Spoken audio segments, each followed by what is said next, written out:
Good evening and welcome to Rock River Community Radio's broadcast of EP Sports. Tonight we're bringing you live action from Erie High School's Wayne Hine Memorial Field, and tonight is senior night.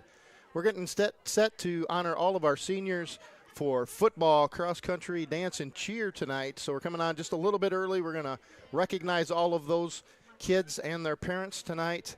And then we'll go silent for a little while. We'll come back on the air about 10 minutes before game time, bring you all of the stuff that we want you to hear about and get you prepped for tonight's senior night against the Mendota Trojans, and hopefully bring you an exciting EP victory and right here at Erie High School. We should be getting started momentarily here as we're set to kick off at 6:20. The music has already been cut by PA announcer Jason Orman, and so we expect senior night to start here very shortly.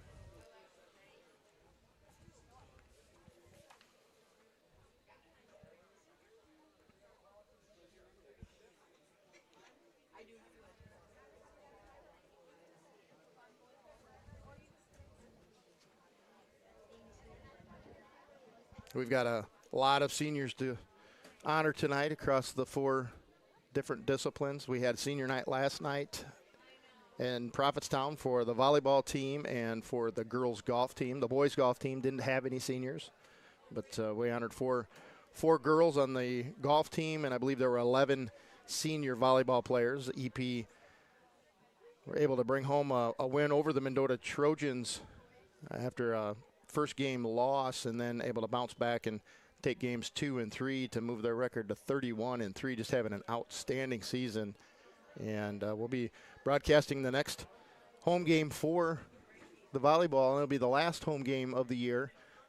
That'll be the season finale before the postseason play, and that'll be Monday night in Prophetstown, and that'll be against the Morrison Phillies. So if you can't make it over there, you can tune in, and we'll be bringing you that live. After the seniors are honored, you can come out onto the field and form a tunnel or a line for the players.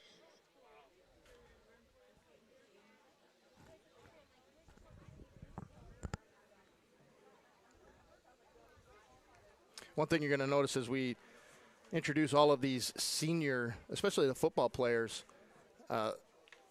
there's a trend that I saw as I was doing some research on these guys, and it's amazing how many kids are not going to be going on to colleges, but they've got plans to do something else, trades or something else. So love seeing that they're driven and they've got ideas already for what their next steps in life are going to be. This first one is going to be Gavin Adams. And I love what he says for his plans after high school. He hasn't given any kind of details on what he's going to do, but his plan is just to be successful.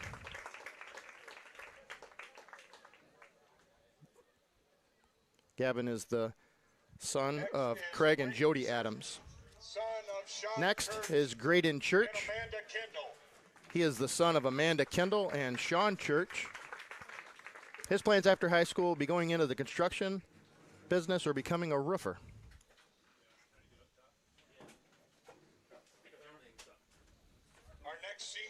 Next senior is Jorday Crow. He's the son of Terry and Lori Crow. And this might be a first for me. His plans after high school are to become a barber and get into the coaching field. Next is Hayden DeVore, the son of Joel DeVore. His plans after high school are to be joining the line working union.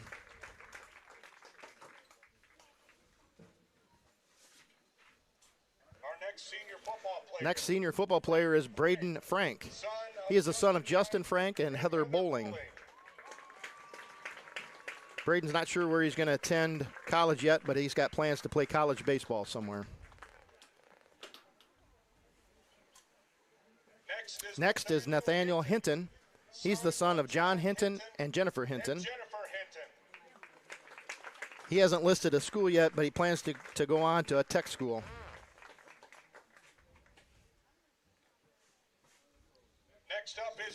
Next up is Jace Howard. He's the son of Jason and Jennifer Howard. He wants to be a diesel mechanic or work in the ag business after high school. Person who inspires him is his dad.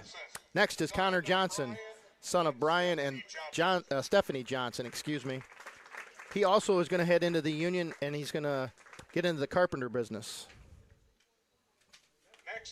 Next is Connor Keegan. He is the son of Chad and Tasha Keegan. He hasn't listed a college yet, but he wants to study business. Interesting fact about him, and we're going to talk about this a little bit later, a person that inspires him is Tyler Ballard. Next is Jermaine Kochevar. He's the son of Jeremy Kochevar and Tiffany Kochevar. And he plans to get directly into the workforce right after high school. Next up is Max Milam, son of Chuck and Lindsay Milam. His plans after high school are to continue playing football somewhere, hasn't made that choice yet, and major in exercise science. One word that describes him, and it's so fitting with the injury that he's had this year, is resilient. Next is Jaden Temple. He's the son of Jerry and Chelsea Temple, and he plans on heading off to a trade school after graduating. Something that makes him smile or cheers him up is Mr. Orman's jokes in the morning. Next up is Jason Wells. He's the son of Jody and Nicole Wells, and he plans on getting into the military after high school. We won't hold it against him, but he's a Dallas Cowboys fan. Our final football player for tonight is Keegan Winkler. He is the son of Ryan and Tracy Winkler, and he lists his plans after high school as currently undecided. And kind of like Connor earlier, a person who inspires him is Tyler Ballard, and again, we'll talk about a little bit later in the broadcast. Next is the cross-country team. First is Jonathan Norman, son of Jason and Julie Norman. And Jonathan has plans to get into biblical studies and a master's in divinity after high school. Best of luck to you, Jonathan. Gus Schultz is next. He's the son of Joe and Wendy Schultz. And he plans to head off to college but doesn't know where yet. Gus played for the football team last year and has been successful on the cross-country team this year. Next is Alistair Sweetser. He's the son of Peter and Mimi Sweetser. And he plans on heading off to play college baseball, but doesn't know where yet. Person who inspires him, a Dodger Shohei Ohtani. Next is Justin Wayne Scott. Standing in for his late father, Troy, is his brother, Chris Wayne Scott. Justin is still undecided on what he's going to do after college, or after high school, excuse me. Now for your senior dance member. First is Nova Cole, daughter of Elena Hardy. She plans on going to a 2-year community college or university and then transferring to law school to become a lawyer. Next is Eliana Crow.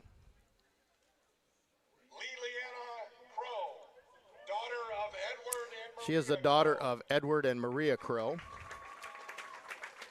She wants to become an esthetician and a nail technician, and I got to be honest with you, I had to look that up, and that is a licensed skin care professional.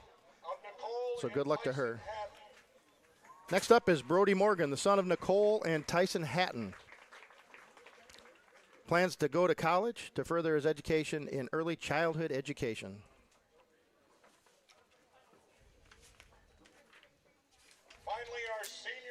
Finally, the senior cheerleaders. First, Brianna Goodhart, the daughter of Brian and Rebecca Goodhart. Like so many of the volleyball players, she plans to attend Sauk Valley Community College, and she is going to study nursing.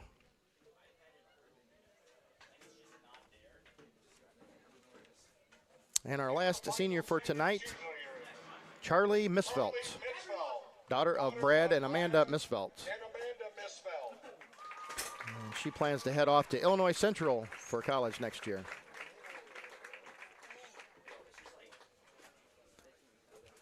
Congratulations to each and every one of these seniors and to the commitments you've made to our EP sports programs over the years.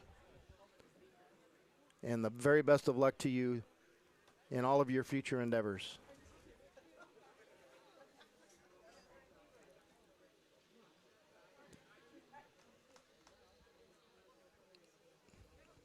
believe Don's going to try to pan out a little bit and get you a shot of all of the seniors. Thank you, seniors, for your 4 years of dedication to our Panther programs. Let's get on our feet, fans, and put your hands together for this group of seniors.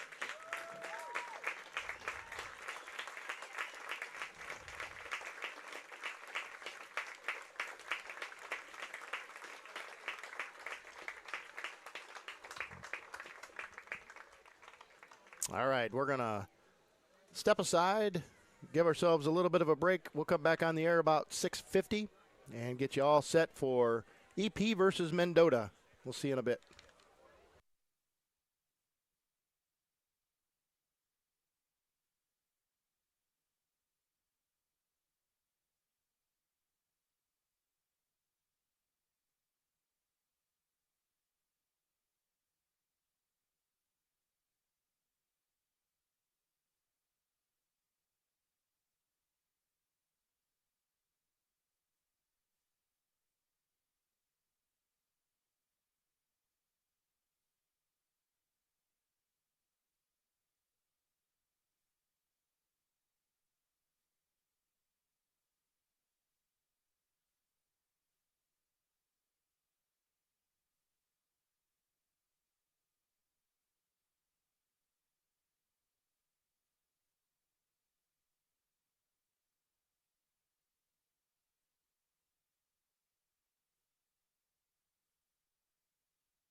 Good evening and welcome to Rock River Community Radio's broadcast of EP Sports.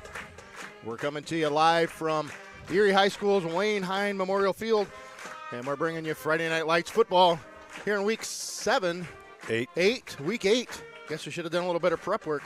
Week 8, where your EP Panthers are going to take on the Mendota Trojans tonight, and it's senior night. And I am Scott Miner alongside my co-host, Scott Hammer. Scott, Panthers on a bit of a roll, having another solid victory last week against the Orion Chargers. Yeah, they did. They're 3 games in a row on a winning streak with 365 yards of offense last week, or 2 weeks ago, 452 against Riverdale, 464 yards of offense against Orion. So the offense is really on all cylinders right now.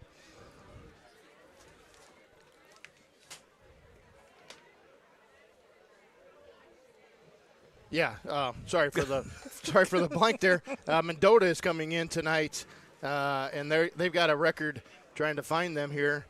They are 2-5. Yes, thank you. 2-5, 2-3 in the conference. They're on the Mississippi side, and so tonight in week 8, it's a crossover game for everyone in the conference. We got some big games going on in the conference. Starting at the very top, we got 2 unbeatens going at it. Rock Ridge and Monmouth Roseville are playing in Rock Ridge tonight. Both teams 7-0. Rock Ridge took over the number 1 spot in the state in 2A this past week. So big game going on over there. And also going on tonight is Hall at Riverdale. Playoff implications on the line for Hall. They need to win out in order to get playoff eligible to 5 wins. Not a guarantee, but likely in this conference to be able to get to playoff eligibility. Riverdale still needing a win. They're at 4-3 right now. Sherrard and Orion both out of the mix for playoffs. They're playing each other tonight. Princeton playing Mercer County at Merco. Princeton still needing a win to get to playoff eligibility, and we get Princeton next week. Yeah, I guess I guess it doesn't really matter how that game goes. It's going to be a tough game for us next week. I think we're going to do the national anthem. We're waiting on Mendota to finish up that play, and then we're going to get set for the national anthem. We'll go silent for just a minute and acknowledge the national anthem and honor our country. By the Panther Co-op Band.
And that national anthem brought to you by the Prophetstown and Erie Co-op Band under the direction of Sandy Newton. Fans, welcome to week 8. And this is, again, week 8. Panthers sitting at 5-2. Have an opportunity to go get to a 7-win season. That hasn't been done in a few years. That's certainly a goal of ours tonight. Do have a couple of injury reports we want to talk about quickly before we get off to tonight. We had a dominating win after a slow start last week at Orion, but we didn't come out of it unscathed. A couple of big injuries. Connor Keegan sustained another shoulder injury, to shoulder that had been bothering him for a lot of the year. And because of that, Connor has decided to end his season and end his football career here at EP and get well and healthy for his basketball season. So, Connor, thank you for all that you've done on the football field. And best of luck rehabbing and getting ready for the basketball season this year. Braden Frank, if you recall, also had an injury on the middle of the field last week. We didn't think as he was going off that it was going to be that significant. In fact, I texted his dad the next morning, and he didn't think it was going to be that big of a deal. Turned out that he's got a fractured kneecap. And rather than Braden saying he was out for the season, he said, hey, I'm out until the championship game for the state 2A title. And so when we get to there, Braden said he'll be back and ready to play. Also tonight, Max Milam, throughout the season, Max has been dealing with that torn ACL. He's just getting worn down a little bit, right, and going to deal with some soreness. We may see him with some limited action tonight, just depending on how the activity goes. So some big holes to fill, some big gaps to fill. Certainly we're going to have a next man up mentality. Yeah, there's a couple sophomores that are going to get moved up and more playing time. I don't remember exactly who the replacements are. Do you have that written down? I do, yeah. So for Connor Johnson and Lane Decker will share some duties on the offensive side of the football, and Graydon Church going to slide in and play Connor's position on defense. And for Braden, who was played on the defensive side of the football for us, Hayden DeVore will start for him tonight. Yeah, we're really going to miss Connor's ability on the pass defense. That's where he's going to be missed the most, and then at the linebacker spot there, Braden Frank, we're gonna miss that for sure. So see how the new guys can do stepping up. Panthers are going to be kicking the ball away tonight, and the wind is blowing out of the south tonight, which means in the first quarter and third quarters, Mendota will be throwing into the wind. And more than I think any other night that we've played this year, the wind will be a factor in the passing game. Flag is blowing a bit. All right, Evan with the kick, and it's going to be a good one. It's going to get fielded back at about the 7-yard line, and we're underway. And he's met just outside the 20-yard line, and good pursuit by the Panther special teams unit. Yeah, that was a really nice kick by Evan. He really got good leverage into that, like you said, about to the 7, and the team got down there very quickly to not let them get the ball out to the 25. So we always worried about him out kicking the coverage, and the coverage really did a good job in their pursuit that time. First look at the Panther defense tonight. 23-yard line is where Mendota will take over. The MO on Mendota this year, although they've only got a couple of wins under their belt, has been that they've played just about every team that they've played this year tough in the first half. Balanced attack both through the air and on the ground, but then have faltered in the second half. So we'll see if the Panthers can just hopefully take control of this game right out of the gate. Shotgun formation, they're going to hand the ball off to that first back to the right, and he's met at the line of scrimmage and has a couple yards after contact. Yeah, it looks like Derek Nasker was in on that stop. Yeah, like you're saying with Mendota, 2-5. They started out 0-4, but, only held Riverdale to 20 points. 18-35 loss to Newman. That's a good showing. 6-18 to Hall, and then 42-21 they lost to Monmouth Roseville. Then they beat Sherrard and Kewanee, and then lost to Princeton last week. So they have won 2 of their last 3. They only won one game. No games last year and 1 game the year before. 2nd and 6, ball spotted on the 26-yard line. They gave him a gain of 4 on that play. Shotgun formation for Mendota. They're going to hand the ball off. Oh, met very quickly. Caleb Reamer busts through the line, and he's going to have a loss all the way back to the original line of scrimmage. Yeah, he really did. We've been calling Caleb's number a lot. And Derek Nasker has been the leading tackler on the team, but Caleb got the big hit on that one. They're going to give him a loss of 3 on that play. Bring up 3rd and 9, ball spotted on the 24-yard line of Mendota.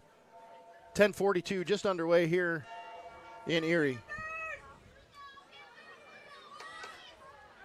Shotgun formation, got a couple of guys in the backfield with the Mendota quarterback. Man in motion from right to left.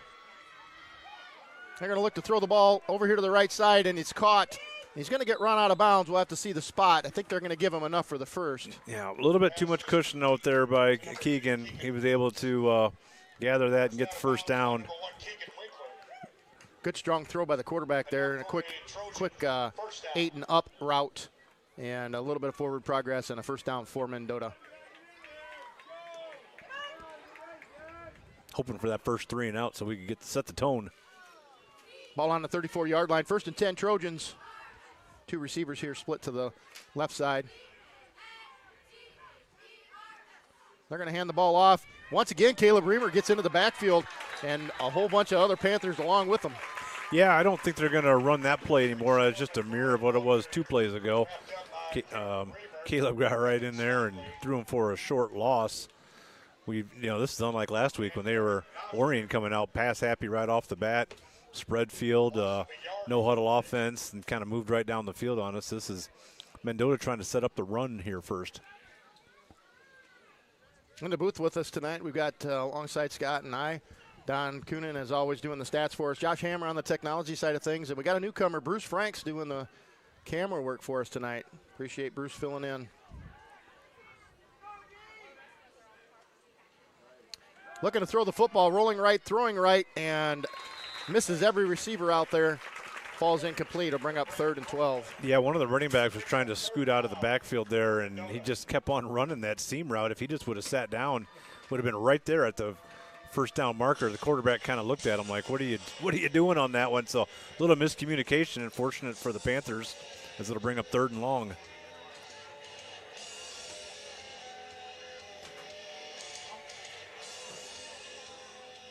Trojans break huddle on a 3rd and long. Passing down for the Trojans. See if this secondary of the Panthers can hold it.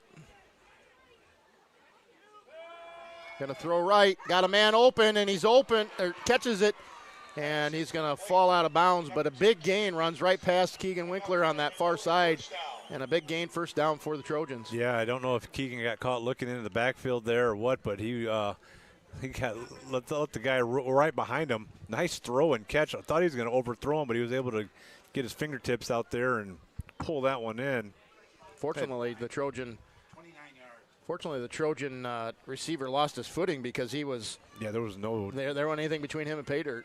29-yard reception there for Mendota. 9:03 to go here in the first quarter.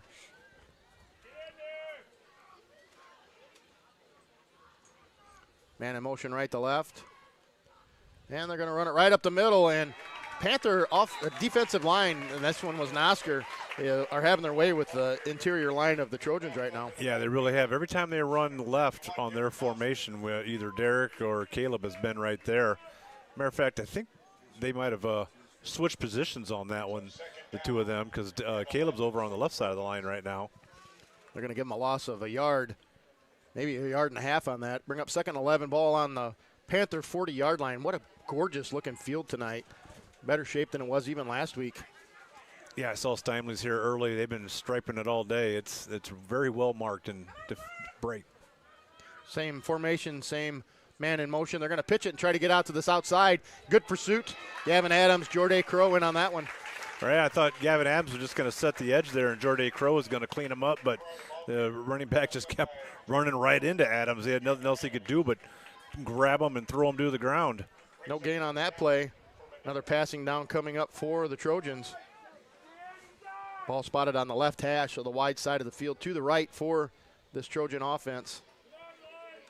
Your 3rd chance for a get him off the field play. So maybe we can get some pressure from the line on this one.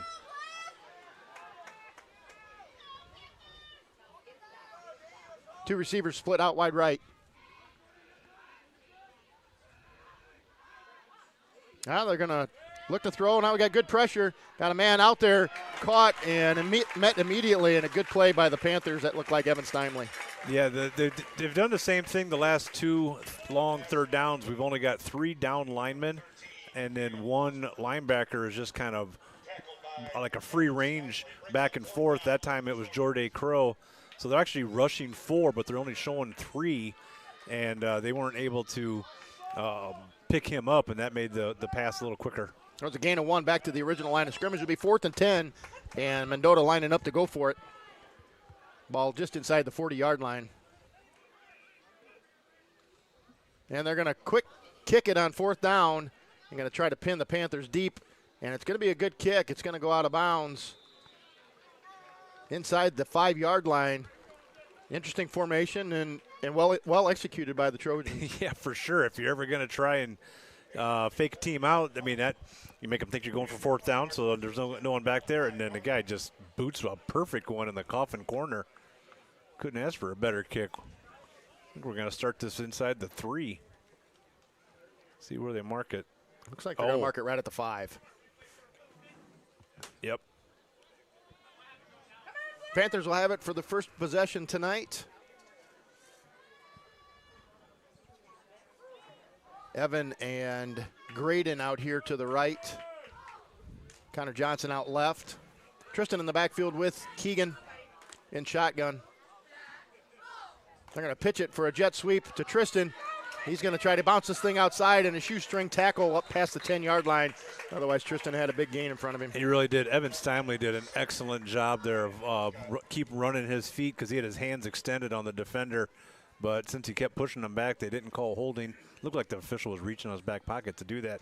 All Tristan had to do was hurdle one guy, and it would have been off to the races like it was last week. They're going to give him a gain of 6, 2nd and 4, ball on the 11-yard line. Man in the slot, 2 receivers left. Keegan's going to keep it himself. Now pitch it to Tristan, and read well by Mendota, and they're going to lose several yards on that play. Yeah, nothing going there on that option. Tristan has been the workhorse the last 2 weeks. He had 207 yards rushing last week, and the week before that he had 90 yards. The week before that he had 139. So Tristan is going to be the focal point. Tristan just a junior. And of the skill set players, him and Evan will be the 2 main returners next year. All right, 3rd and 7, ball on the 8-yard line. 3 receivers here to the right. Going to look to throw the football. Going to throw a ball to Gavin Adams, and he splits everybody. He's out into the open field. Connor Johnson's running with, or Graydon Church is running with him, and there ain't anybody going to catch him. That's going to be a 92-yard touchdown strike from Keegan to Gavin.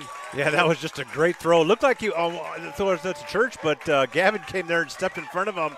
And Gavin has great speed because once he caught that pass, there wasn't anybody who was going to keep up with him.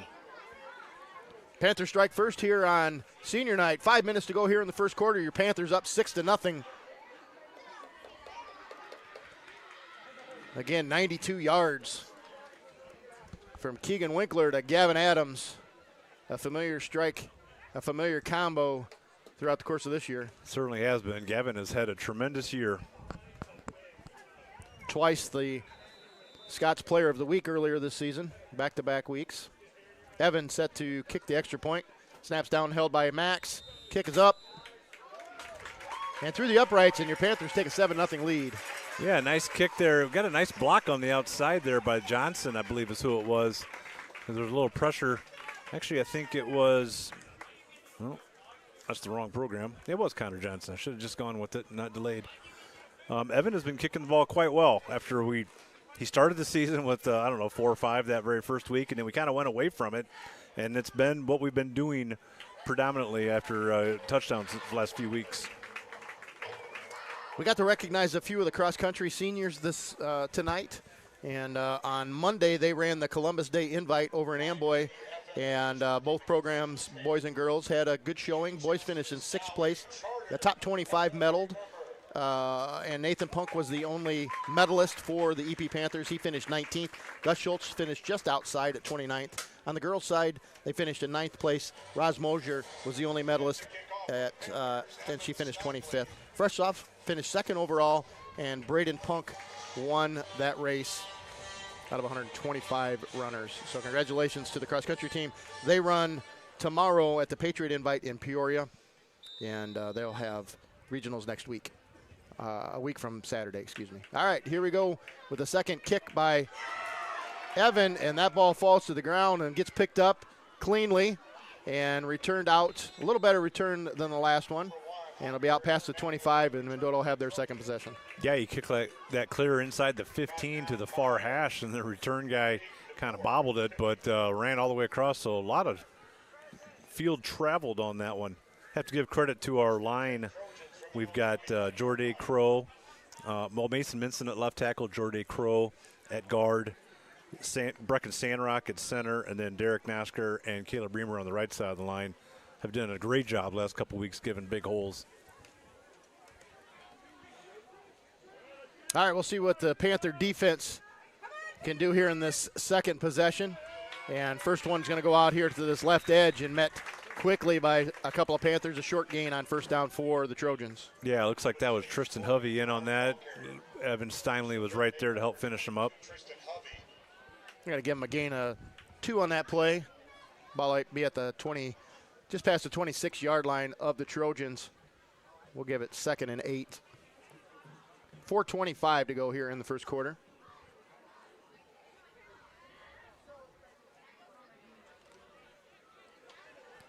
Mendota takes more time coming out of the huddle than any team we've played in recent weeks. Yeah, a couple of the teams that we played didn't huddle at all. They would just wait for the call to come in from the sideline. All right, looking to throw the football. Going to throw it down the seam. He's got a man open. Gavin Adams is going to have to run him down from behind, and he does. But a nice little go route, and that's going to get inside Panther territory. Yeah, they had the guy on the right slot was running a go pattern up on the right hash, and he was wide open as well. So I don't know if we're expecting safety help over the top. Actually, we did have a little safety help there on the far side. Gavin was left one-on-one right there.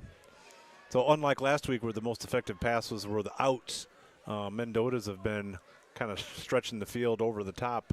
That one went for 35 yards. And into Panther territory, Trojans will have it 1st and 10 at the 37-yard line. Excuse me, the 38-yard line. 3.5 to go here in the first quarter. Panthers up 7-0. They're going to hand the ball off the middle, up the middle again, and met quickly, but able to get a little forward progress for a gain of maybe 3. Yeah, it was Nosker was in on that one, as well as Hayden DeVore, the fill-in linebacker for Braden Frank. So first time we've seen him get some action there. Nice play by Hayden.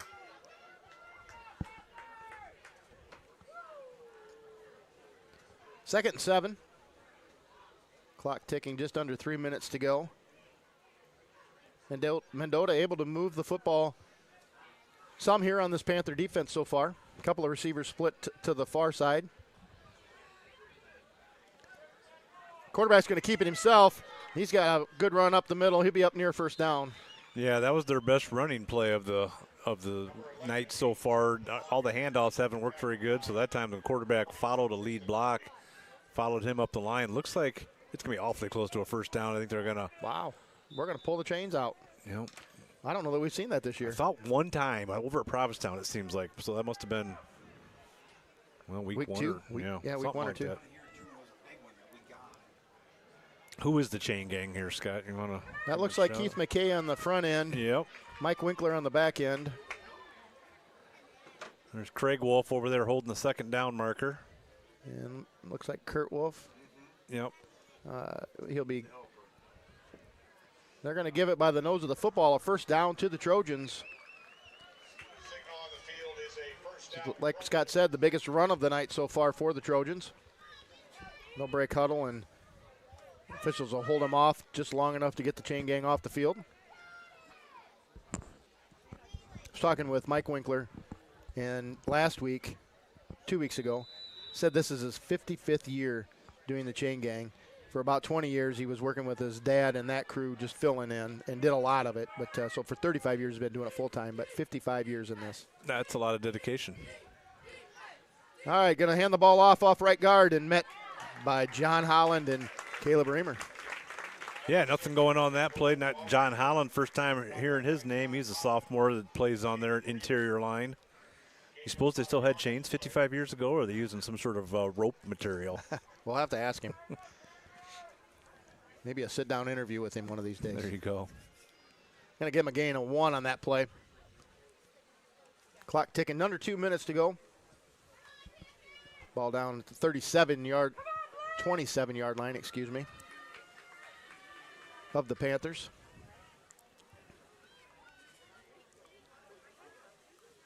Going to throw the football on a little out pass, and caught Evan on the coverage there. And they're going to have another first down. Yeah, a little out there to the inside receiver. I don't know if Evan had pick six thoughts in his head there, if he was breaking too much on that and not concentrating on the receiver and looking at the replay. That's exactly what happened. He had a chance, but he didn't get there, and then you give up the coverage, and that's how they get the big gain for the first down. they got to try not to have a letdown this week. We've had such emotional games the last few weeks with the homecoming and, the good game against Mercer County and then Orion. And we feel like we're playoff eligible, but we're not. So we need that 6th win to get guaranteed for the playoffs. All right, 1st and 10 for the Trojans. Going to hand the ball off. Nice little move there by Mendota. And he's going to be into the end zone for a score. And with 46 seconds to go here in the first quarter, Trojans have pulled within a point. And you mentioned the letdown. The last time we were on this football field was homecoming. We had Medforce come in and just a crowded stands. There were a lot of emotions, and it was a big night for the Panthers here. Yeah, it really was. And so hopefully that's not the case. We certainly didn't stop him on that drive. That running back showed a heck of a jump cut there on that to find a gap to find his way into the end zone. See how Mendota is on their PATs. Mendota also has a place kicker, so they'll attempt to tie this game. That snap is up. Kick is good. 7-7 is your score with 46 seconds to go here in the first quarter. Well, that's how the game started last week. Actually, Orion scored first, and then we came back and then kind of put a thumping on them after that. Basically 40 unanswered points. So that's what we're going to need to do. EP has shown the ability to score a lot of points. The last 3 weeks, we've scored 43, 42, and 40 points.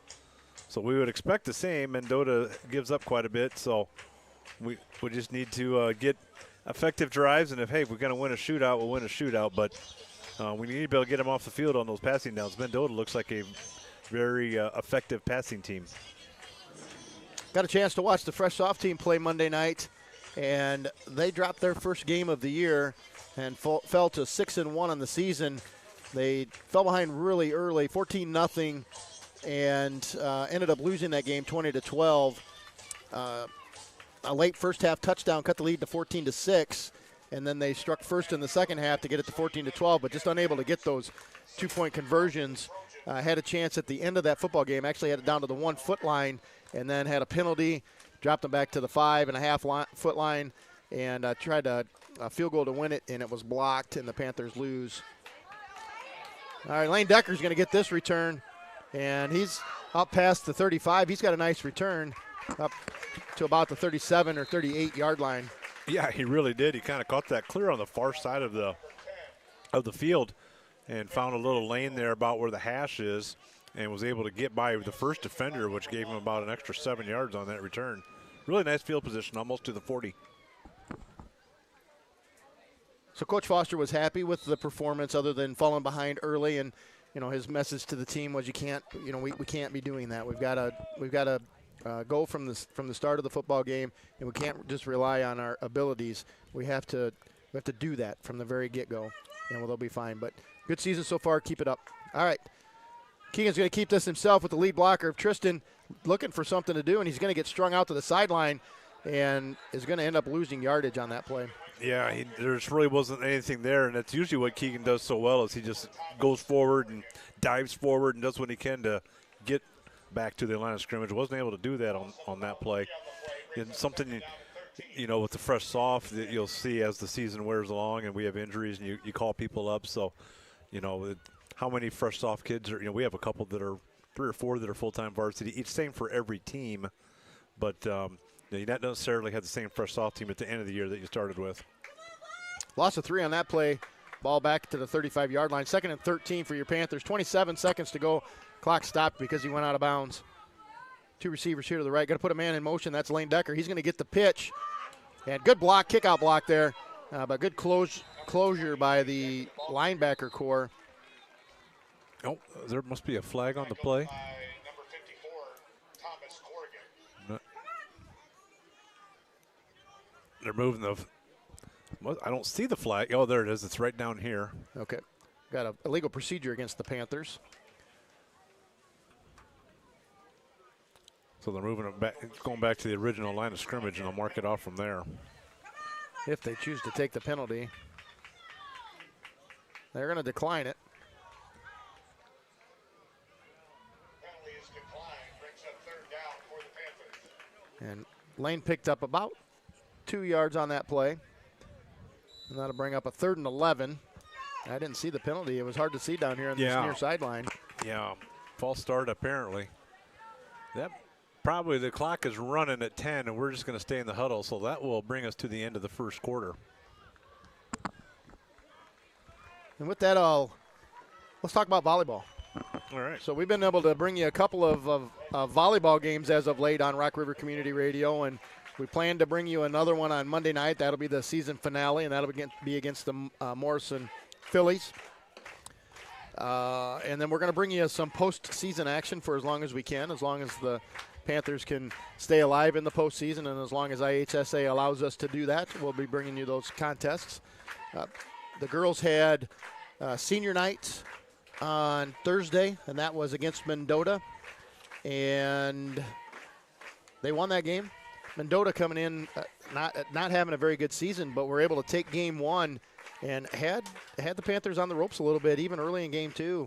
But Panthers able to hold on, take game 2 and 3, and came out with a victory on senior night, pushed their season record to 31-3, and on quite a roll. And so good luck to the ladies as they finish out their season and work into the postseason. They have gotten the number 1 seed in the sectional. Their regional play will be at Rock Falls. They're going to play either Hall or Oregon. That's the 8 and 9 seeds in the regional on a week from Tuesday on the 28th. If they win that game, they'll play the regional final against the winner of Rock Falls and Riverdale, who are the 4 and 5 seeds. Yeah, and Riverdale gave us a pretty good battle about a week ago. All right, 3rd and long for the Panthers. Boy, they have no safety help. 3 receivers going to throw a little out here to Graydon, and Graydon drops the football. Yeah, that was fortunate that was forward for an incomplete pass, and kind of unfortunate we had that play called because they had no help over the top. If we just could have got anybody free, could have just tossed it over their heads and it would have been off to the races. So I'd like to put a little more pressure on the defense than that. 4th and long for your Panthers inside their own territory, likely punting situation for them. 2 return guys back. That's not typically what we usually see. So that definitely means they like to return the ball. Long snapper is Derek Nosker.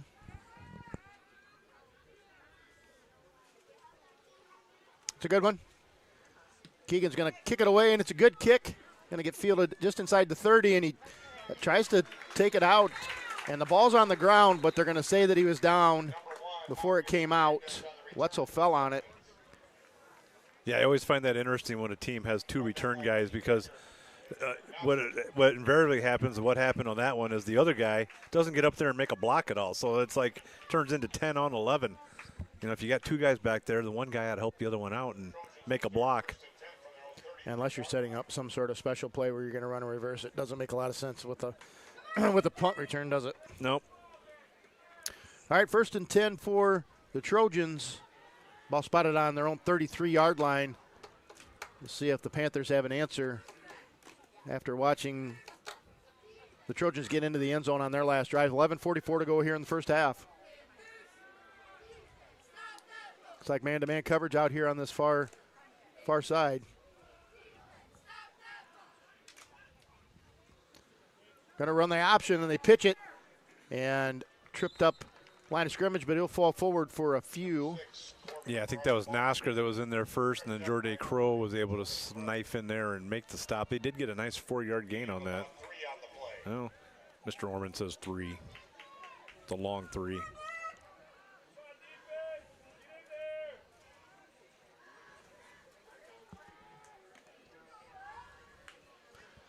Second and 6, ball on the 41-yard line. Going to run a couple of receivers down here to the near side, 1 to the far.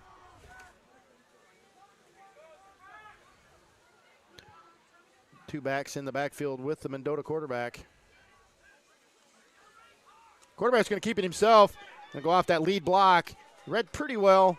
We'll have a short gain. It'll bring up a 3rd down. Yeah, Evan Simley did a nice job there on that left side. They kind of snuck that one running back up. Got him almost right behind the tackle, and then they had the fullback able to get in front of the quarterback. So kind of a power formation there out of Mendota. 3rd and 4. One of these always got to make sure you don't jump off sides and give them the automatic 1st down. Clock ticking Just under 10.5 minutes to go here in the first half.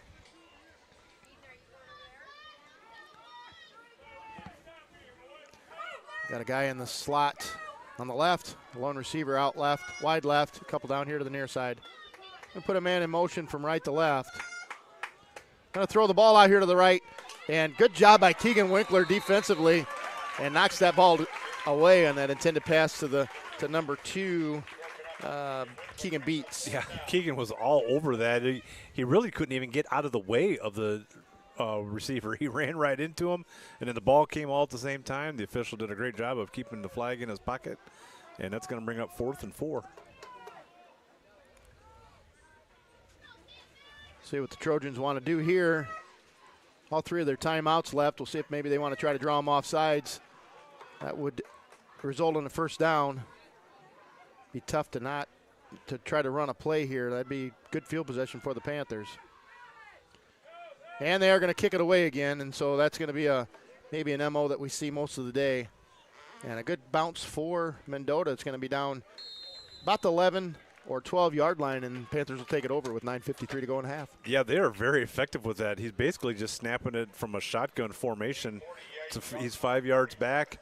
So the punter, the kicker, it must be the quarterback as well, doesn't get to take much of a step into it. Of course, the line doesn't have much of a chance to get in there either. And I wonder if they have any options out of that, where if we would slide somebody back, then they would have one less person to, go against if they have the ability to option out of that and run a play. That was a 48-yard punt. Yeah, with one step and a boot. Well, with the big crown here, if you kick it to about where the hash is, it'll roll downhill for a ways. Evan, Max, Graydon down here to the near side. Gavin split wide right. Max in motion left to right. Keegan's going to keep it, and read very well by the interior line of the Trojans. Yeah, that's been a big play for them where they fake the pitch to the outside, and then Caleb Reamer comes from that right tackle and usually sets a big block. And they were able to, the defensive end for Mendota, what you do if someone pulls, you just follow right behind that guy, because hardly anybody ever pulls away from the play. And that's exactly what that tackle did for Mendota. Just followed right in Reamer's hip pocket and was able to get Keegan for a loss. Going to give him a loss of 3 on that play, all the way back to the 9-yard line. Panthers have trips to the right. They're going to pitch it to Tristan and try to get some lead blocks. And right now, Mendota seems to have a little bit of the momentum going for him. Yeah, it's kind of a quiet sideline. Last time we were here, like you said, it was homecoming, and just a lot of energy and excitement from the whole week, and you could feel it in the stands. And we just, feels a little dead. And we just need to get another big play here to kind of spark the team along. Certainly our defense hasn't had many stops, which doesn't help either. That ball gets back to the original line of scrimmage. It'll be 3rd and 10 from the 11. Packed house tonight on senior night. Keegan in shotgun. Tristan to his left. Trips to the right. Got a lone receiver down here to the left. That's Lane Decker. Good pressure. Keegan able to avoid him. Keegan's going to run it on himself. Going to try to get to that first down marker. He's going to be close, but I think he's going to be short. Yeah, he did that good job of what he does of diving forward as he's going down. Got a penalty on the field. I think that's holding against the Panthers. Well, that will negate that near first down. I would assume they will take the penalty. As close as that was, you have to be afraid of us going for it. Especially if the holding's back behind the line of scrimmage, would be a huge, huge penalty. Looks like we're about 3 yards short of the first down, so now they're going to decline the penalty. And well, see if we can channel the old Detroit Lions from last year and just go for it deep in your own territory. 4th down for the Panthers. Ball spotted at the 19-yard line. Line change happening for the Panthers and likely a punt forthcoming. Yeah, this is the perfect opportunity to go up to the line and do the fake hut and try and get him to go off sides.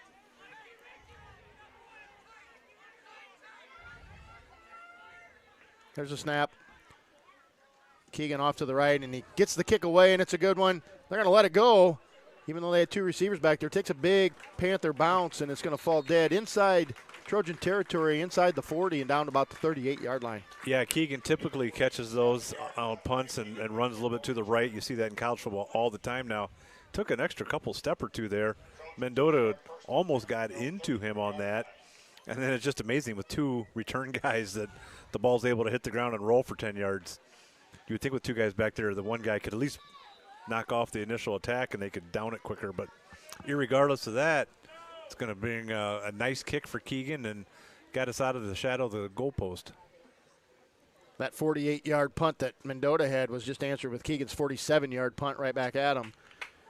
And with 8:03 to go here in the first half, Trojans will take it over at the 33-yard line. They're going to split three receivers out to the right, one in the slot. They'll have one receiver to the far side. Going to throw the football. Good pressure. And Derek Nosker had the quarterback in his arms. Quarterback just able to get it out of his hands. Yeah, with all those receivers out there in the formation, if we can put pressure on them with our line play, that'll really make it tough on Mendota. Derek did that perfectly. I'm bring up 2nd and 10.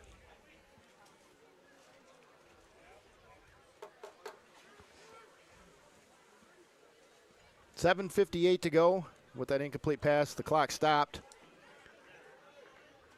And the key to helping our defensive backs out is to get good pressure on the quarterback. That's exactly what Derek did right there. Three receivers here to the near side. They're going to hand the ball off. He's able to get around and has a nice gain up near the first down. He's able to get around that right end. Yeah, one of those situations where that's the problem with blitzing with the linebacker is it leaves a gap there if he goes to the one hole and the running play is to the other one, and that's what Jordan Crow ran right past the ball on that one. They're able to get a big gain. Kind of a risk reward when you're blitzing from the linebacker position. Pick up a 9 there, 3rd and 1. And put two backs in the backfield. They're going to hand to the second one. And he gets upended, but he's going to have enough for the first. Yeah, Evan Stanley kind of walked down there and kind of left his guy. He's smelled that running play, but they didn't have very far to go, so they moved the chains. We really don't want to go into halftime trailing here. We need to get a stop and try and show the force that we have. A long ways from 40 points. Yeah, as dominant as the Panther offense has been the last 2 weeks, the Mendota Trojan defense has done a nice job with managing that offense so far tonight. Going to throw the ball over here to the left side. Got a man open, goes right through his hands. Yeah, that actually, Mendota's played a very smart game too. It's one of the few miscues that they've had if you take away their punt return. So 2nd and 10. 5 first downs so far tonight for Mendota. Panthers have yet to have one. Of course, they had that 92-yard touchdown pass. No first downs on that drive. Seems like you should get a first down on that. It seems like you're missing some sort of reward that you should get. I mean, I guess you get the 6 points, but come on. 2nd and 10. Going to throw the ball over here to the right side. Now he's going to throw it over the middle, and it's caught. And Tristan Hovey on the defense there, but gain of looks like maybe 7 on that play. Yeah, kind of a circus catch. He had to go up to get it, and Tristan Hovey performed a single-leg takedown on the receiver. Looked like the quarterback was wanting to throw out here to the right side, but then checked down and went to his middle receiver. Found him open. Ball just inside Panther territory, 49-yard line. Man in motion left to right. Going to throw it left. Got a man open. Oh, and he overthrows him. That'll bring up 4th down. Yeah, that was an interesting play for Mendota because we had 3 defenders on this third of the field, and there was only one receiver. They did end up bringing a guy in motion, but still we had way more coverage than we needed. He decided to throw to the other side of the field where he had more numbers. So glad he missed it. 4th and 3, 6:03 to go here in the second quarter. And that's going to be a penalty on Mendota. They jumped early, and that'll back them up 5, and that helps the Panthers. All the flags went flying all at the same time. That's the first penalty on the Trojans all night, and that's a timely one for us. Yeah, it takes it out of that 4th and 4 where you're afraid you're going to give them a first down and backs them up. Keegan will come off, Noah Wetzel in, and Gavin Adams will go back and get ready to receive this punt, and Mendota will go into a standard punt formation. I wonder why they even would.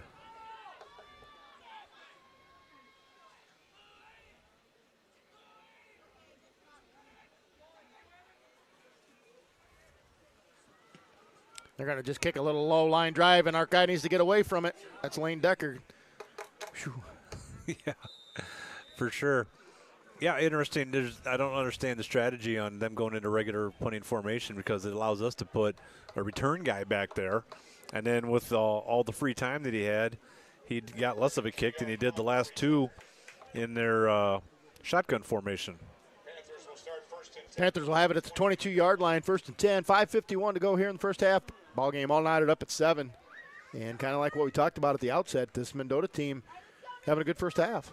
Yeah, they are up to the task. They've played the teams that we have, and they've played them a little tighter in a couple of the games. So they're, despite their record, they're a formidable foe.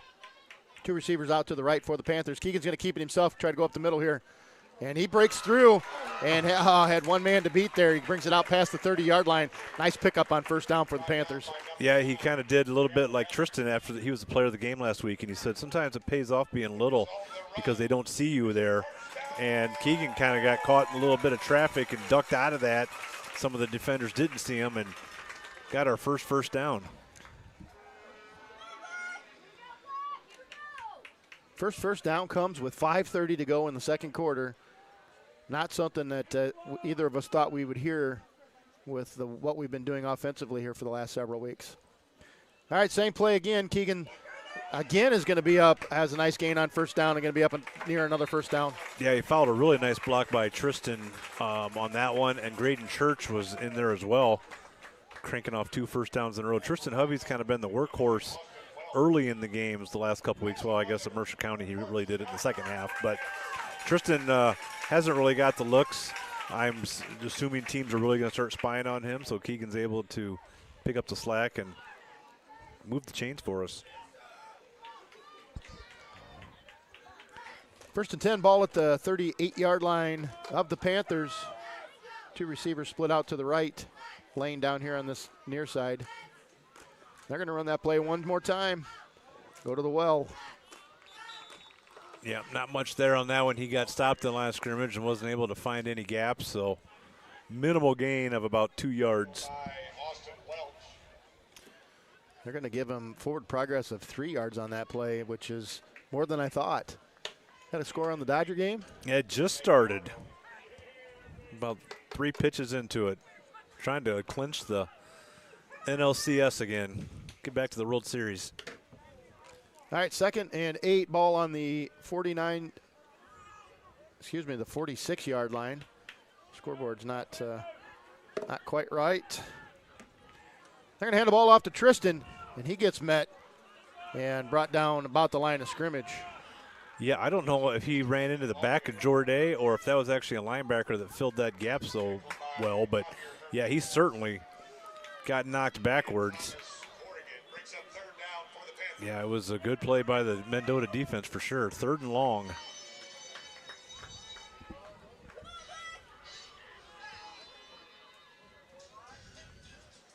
Third long for your Panthers, 3.5 to go here in the first half.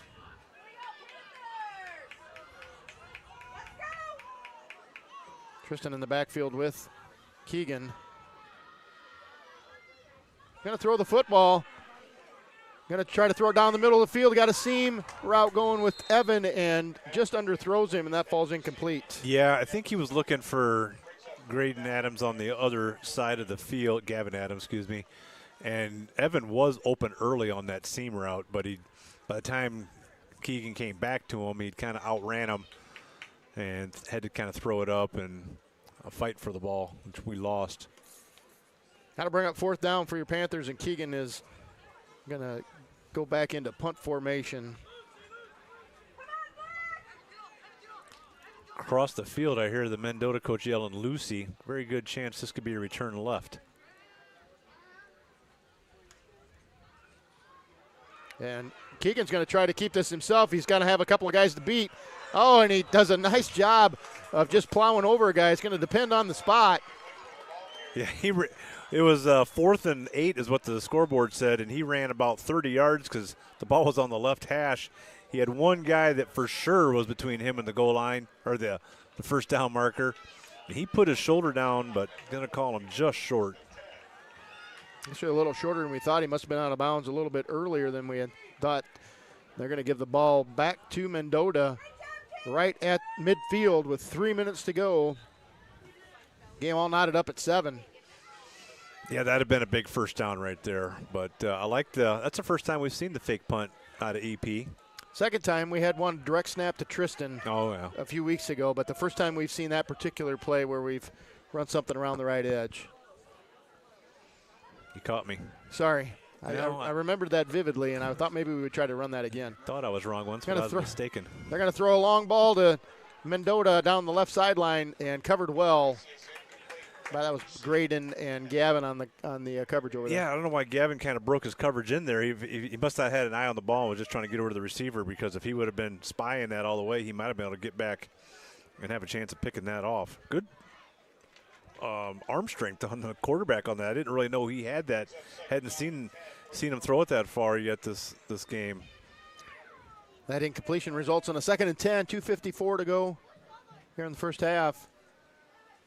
One good stop here, and the Panthers might think about burning timeouts to get the ball back. Yeah, this is going to get the play off quickly. The back judge is getting ready to start counting any second now. Hands raised. And in motion, left to right. Quarterback's going to keep it himself and avoids a couple of tackles and going to get brought down for a pickup of about 5. Yeah, I couldn't quite see who was in on that. Might have been Tristan Hovey. John Holland hit him first there at the last scrimmage. He was able to spin off of that. Usually the back judge counts. He start with 5 seconds left to start counting. He put his hand up at 5 seconds and just left it there that time. So if you're trying to follow along here and see if it's going to be a 5-second call, you can't really do that if he's not going to count. Little Beastie Boys for Mr. Orman over there. 3rd and 5 ball inside Panther territory now, down to the 45-yard line. 2:12 to go in the first half.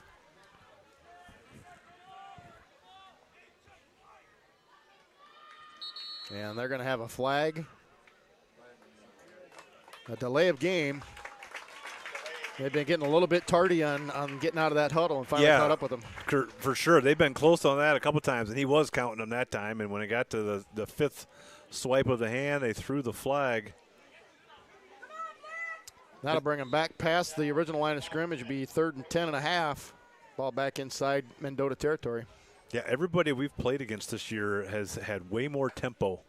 You know, like you said before, a lot of the teams didn't even go back to the huddle. They would just all had wristbands, look to the sideline and get a play and run it from there. Mendota definitely has a very methodical approach to their offense.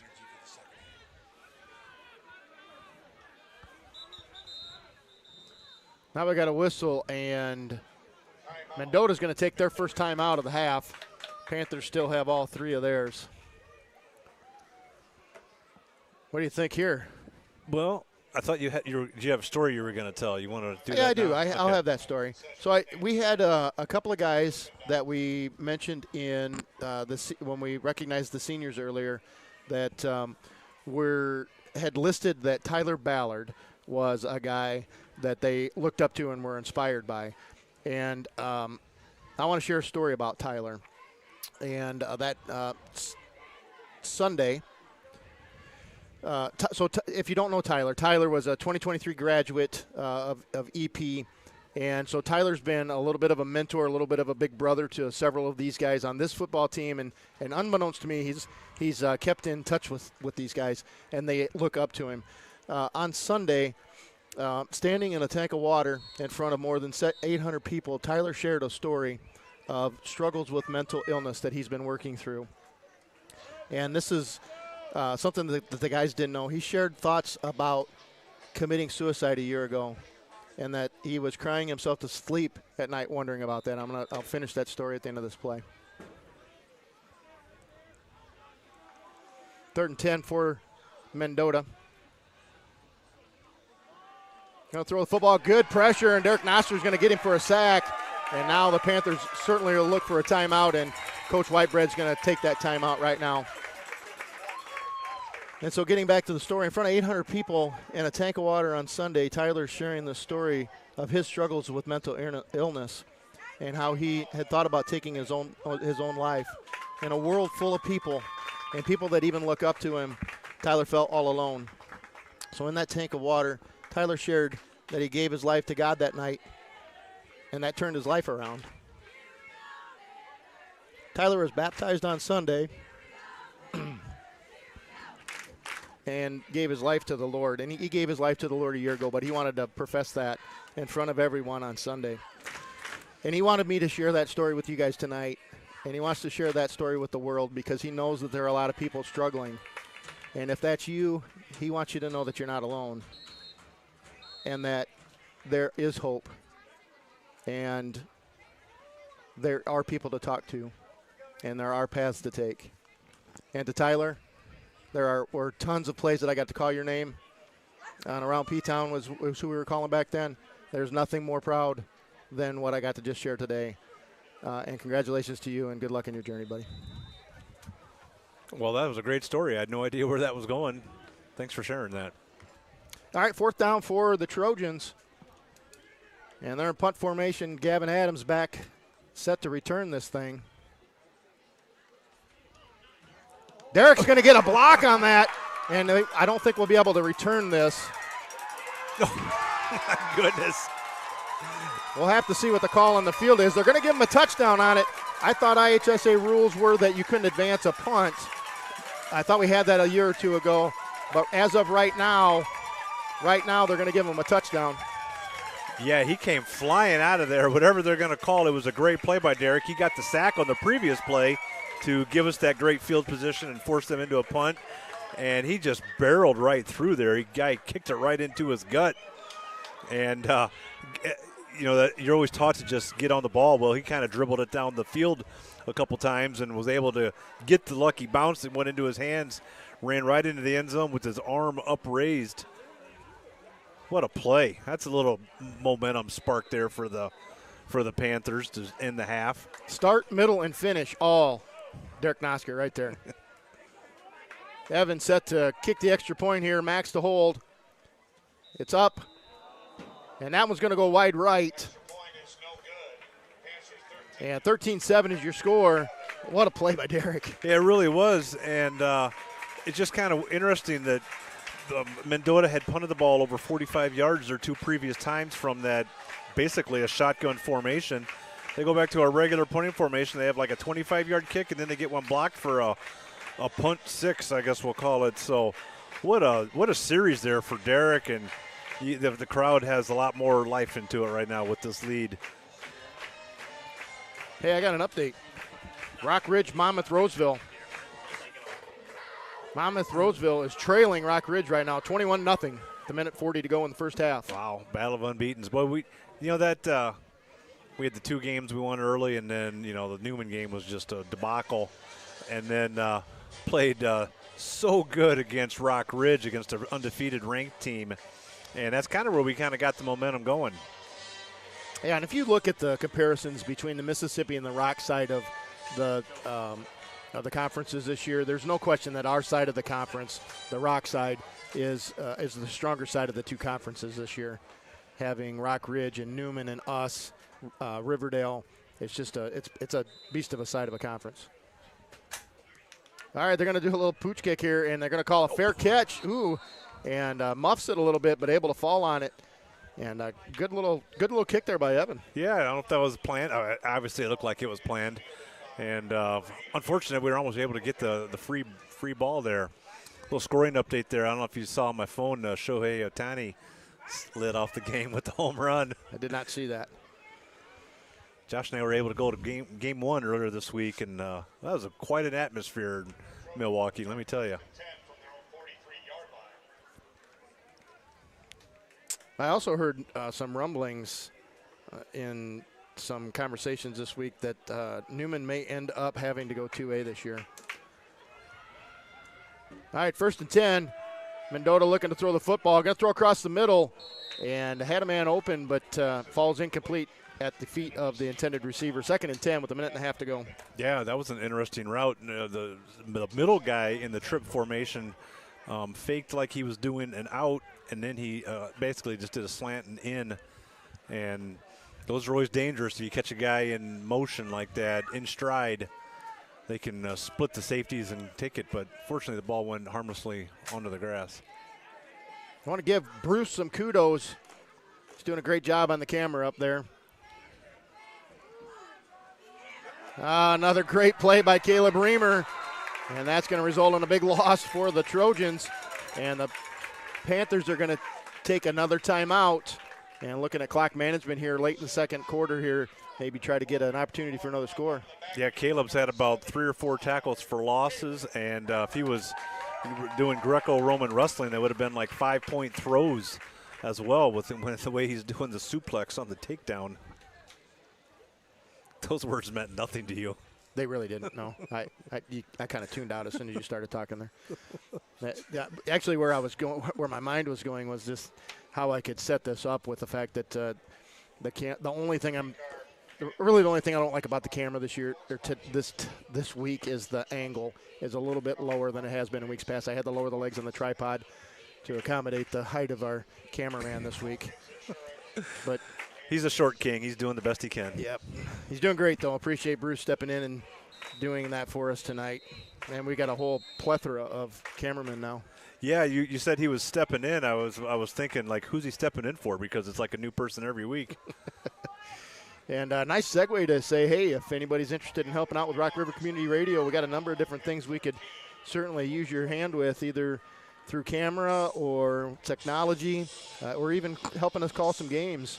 I know that Josh is going to be gone likely going to be gone next week, and so we could give you a crash course on the computer, and you could help us out in the booth here. Of course, it'd be a trip to Princeton. I'd even buy you McDonald's. All right, a minute and a half to go here. 3rd and long for the Trojans. Trips down here to the right. Going to roll right, look to throw.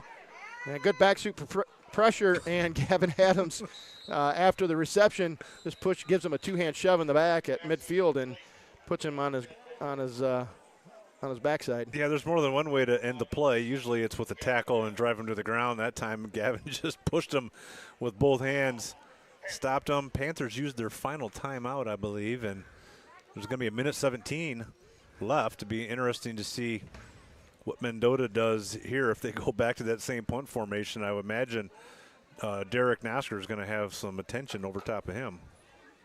Ball right at midfield.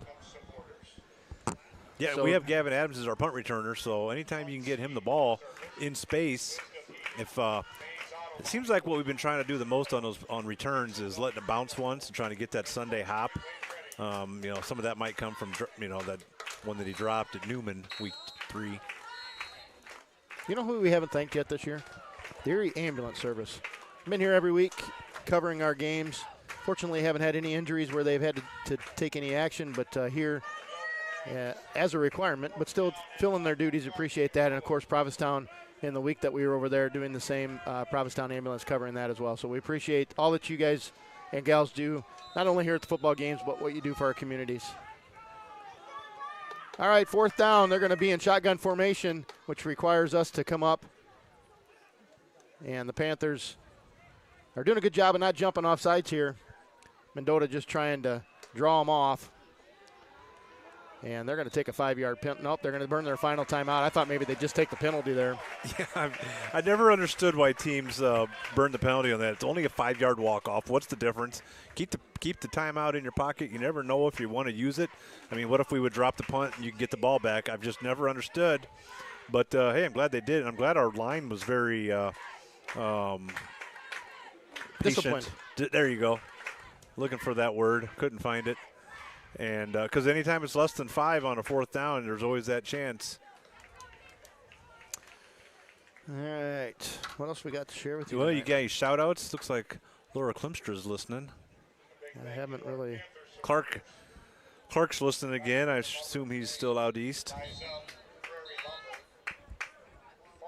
Looks like Clark's going to need to make a trip up here and run the camera a week. He's given. There we go. He's given me and you some tips to give Uncle Bruce at halftime on some things he could do.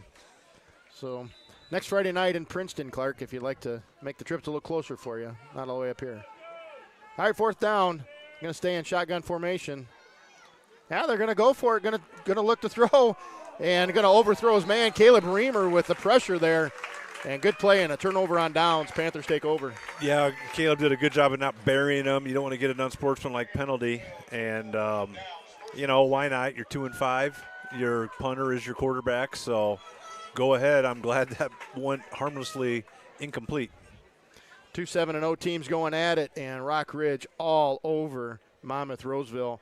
Just scored at the end of the first half on a 60-yard pass play to go up 28-0 at halftime. Sorry, I've been too busy watching the Dodgers score more runs. I didn't get the chance to follow along with what Clark's been saying. No plane ticket. I can't swing that for you. We're on a limited budget with Rock River Community Radio. Sorry, Clark. We did get new shirts this week.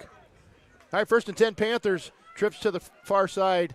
Lane Decker down here to the near side. Going to throw the football. Going to throw across the middle. Ooh, and it's picked off by the Mendota defense, and a good one-handed grab there. Yeah, not a great decision. He threw it right to the middle of the field where all the coverage was. We had both of our routes were converging into the same spot, so would have liked to had that one back. That's the first pick for Keegan in a number of weeks. Well, he had that one to start the Newman game, and I can't really think of if we had another one since then. So I guess if you're going to have one late in the half is when to do it, I guess. But Newman's going to get the ball back. Mendota's going to get the ball back. 36-yard line is where they'll take it over. 1:04. And like you mentioned, with burning that timeout, they don't have any timeouts left to take. They do have one. Sorry, Josh. Thanks for the correction. One timeout left. Got a couple of receivers here down to the near side. Going to throw left. Got a man open. And he stays in bounds up past the first down marker. That'll move the change. Yeah, I don't know if he would have stepped out of bounds if he would have got the first down. So maybe that's what he was trying to fight for. Clock will stop while they set the chains. Yeah, each team needs to have a strategist on their sideline thinking about stuff like that. Mendota could use that timeout right now. They're going to say he got out of bounds after he got the first down, so the clock will not start until the snap. Same formation for Mendota.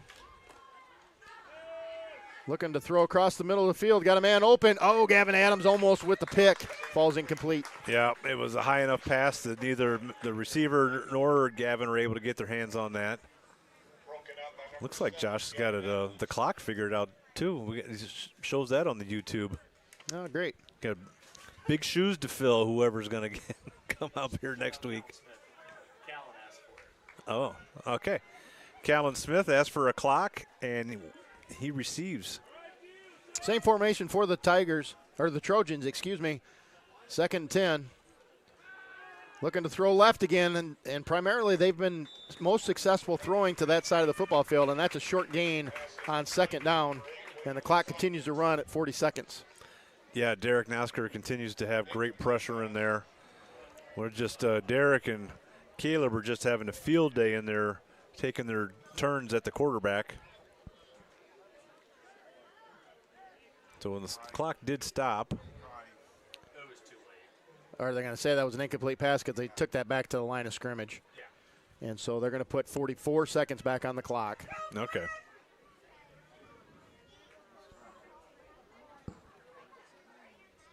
Nope. Not 4:40.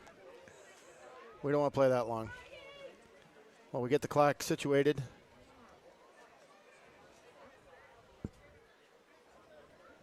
There we go. All fours. Clock full of fours. 13-7 your score. Panthers on top, 13-7. I think I said that twice. 44 seconds to go here in the first half. Trips down here to the near side. And they're going to hand the ball off right up the middle of the field. And he's going to be up past first down. That'll stop the clock briefly. Yeah, they spread the field way out with three on one side, one on the other. We only had 3 people in the down on the line of scrimmage.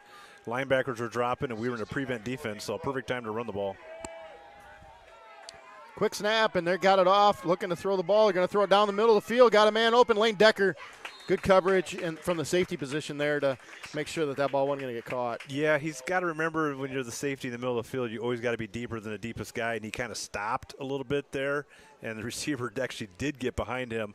You can see the coach over here on the sideline talking to him about just that. That's the one part of Connor being gone we're really going to miss. His great leadership. He had incredible hands out there and just a good knack for the ball as well. But Lane's a great athlete. He's going to learn it by fire. 2nd and 10. They're going to hand the ball right up the middle again. And again, he's going to be up past the first down marker. That'll stop the clock. Ball going to get down to about the 30-yard line. 16 seconds to go here in the first half.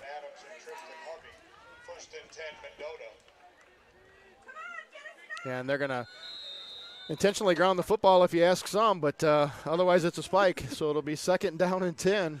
Yeah, what a night for Mary. She gets to watch the Dodgers up 3-0 and see her favorite play in football. So they'll give up the down there with just 13 seconds to go here in the first half. And the Trojans doing a nice job of getting some yards and getting themselves an opportunity to get into the end zone late here in the first half, down a touchdown. Yeah, they really are. With our prevent defense, they're able to rush for 10 yards, and the clock stops during the chain movement. Same formation with this trips to the near side.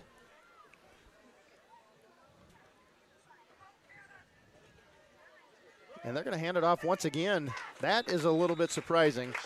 And right away, Mendota's going to take their final timeout. 7 seconds to go, so that burned about almost 6 seconds off the clock. That was an odd call. Yeah, I'm really surprised at that because they did everything they could to get them down here. And, they probably with 14 seconds left had a chance to get 2 chances into the end zone. And now with 7 seconds left, that won't happen. So interesting play call, but very fortunate for the Panthers that that's what happened. So looking at probably the last play of the half here, unless they have a quick incomplete. And we haven't mentioned it, but this is where Mendota needs to be taking advantage, especially through the air where they've got the wind behind them, and the wind is still blowing fairly hard, and I don't think it's going to let up through the remainder of the game according to the forecast. So. That's for sure. See, we got a couple shout-outs here. Mason watching the game over there at the James house, and he lost his first tooth today. I saw on Facebook that he had played a flag football game, and his tooth was loose, and eventually it popped out. So that's his first tooth. So Mason looking forward to that tooth fairy. Usually pays off pretty substantially on that first one. So be looking for a report on that. All right, 3rd down. 7 seconds to go here in the first half. Trips out here to the right. Shotgun formation for Mendota, all out of timeouts. And they're going to try to throw the entire thing to the end zone. Got all kinds of EP guys in the end zone, and that's going to get picked off as time expires. Evan Steinley going to get credit with the interception right there at the end of the half. That's Evan's 3rd interception this year. Nice job. You always get nervous when the ball goes all the way to the end zone because, sometimes like the end of the Commanders-Bears game of last year could happen. And fortunately, we were able to get that and go into the half with the lead. And with that, we're on senior night. We've got a few things that are going to go on. Bruce is going to keep the camera rolling, and you're going to get to watch some dance and cheer stuff go on. We're going to step aside for a little while. We'll accumulate. We'll get some stats together for you, share those on the other side of halftime, and get you all set, ready to go for second half action. We'll be back in a bit.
At Country Financial in Prophetstown, Illinois, we know life comes with risk. That's why we're here to help you protect what matters most.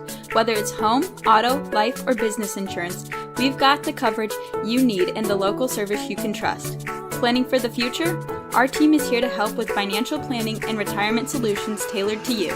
Visit Country Financial in Prophetstown or give us a call today. Country Financial, growing your future, protecting what matters.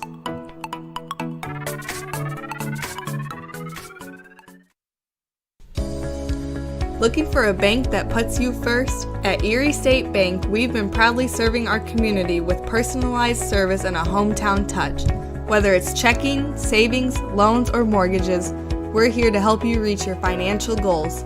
Bank local, bank smart, with online banking, mobile apps, and friendly faces ready to assist. Erie State Bank is always here for you. Visit Erie State Bank today in Erie, Illinois, and experience banking built on trust and community.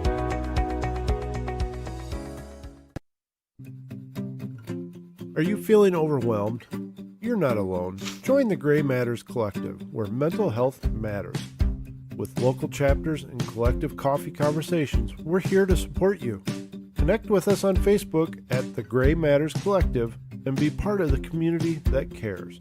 The Gray Matters Collective, because your mental health matters.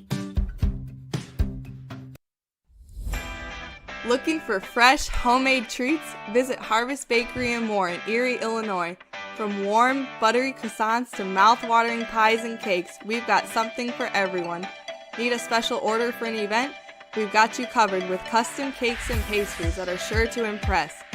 Stop by today at Harvest Bakery and More on Main Street in Erie and taste the difference. Fresh, local, and made with love. Harvest Bakery and More, where every bite is a treat.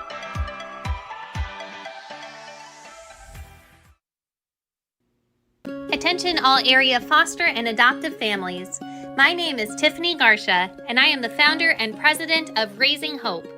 Raising Hope is a nonprofit foster care closet located in Erie, Illinois, serving Whiteside, Lee, Ogle, Joe Davies, Rock Island, and Carroll counties.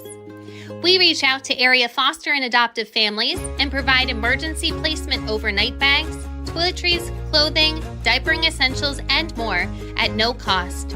If you ever need help with a new placement coming into your home, please reach out. Also, stay tuned for many of our upcoming events. Each summer, we sponsor a free carnival for children. During our fall time, we have a movie night. And then we also have a special angel tree around Christmas time. You can find us on Facebook at Raising Hope Erie, or you can reach out to us via email at raisinghopeerie@gmail.com. Thank you. Panther fans, it's time to gear up and show your Panther pride. 5 Mile Creations is your hometown shop for custom EP fan gear and more. From single shirts to full team orders, 5 Mile will design and create apparel for any event. Individuals, businesses, teams, we do it all. Visit 5milecreations.com today and we'll turn your idea into reality. Go Panthers!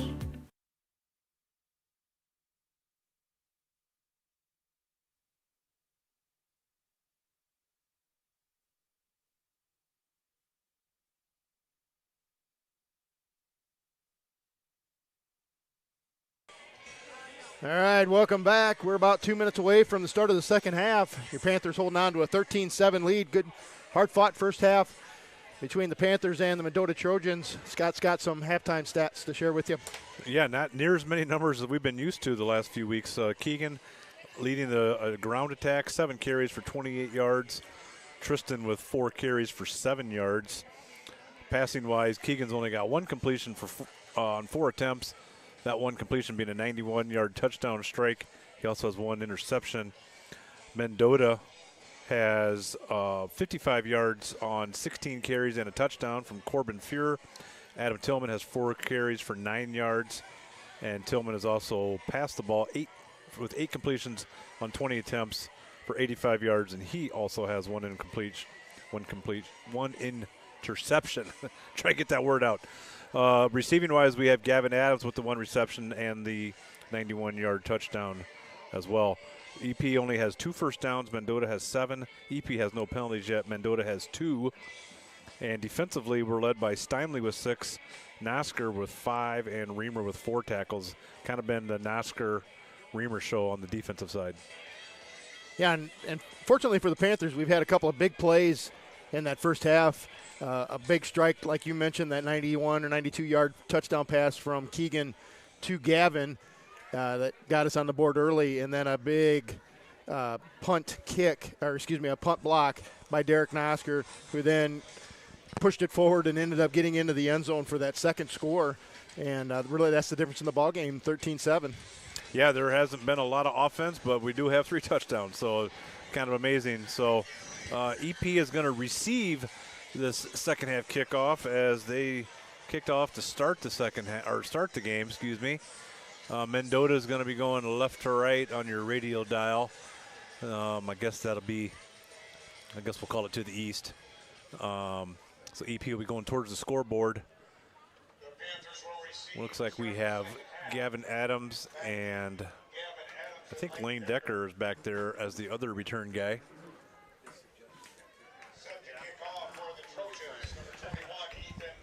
All right, let's see if we can get a good second half start going here with a good return for the Panthers. And we are off. Good kick for Mendota. That'll get fielded by Lane Decker at about the 12. Straight up the middle of the field and gets tripped up out past the 35-yard line. Panthers will have it. Yeah, he did a great job catching that on the fly and then trying to find a gap there in the middle of the field on the return. Really he had a nice opening there. Nice return for Lane. Good field position for the Panthers at the 35. Keegan trotting out on the field with that first play from Coach Abbott, the offensive coordinator for the Panthers.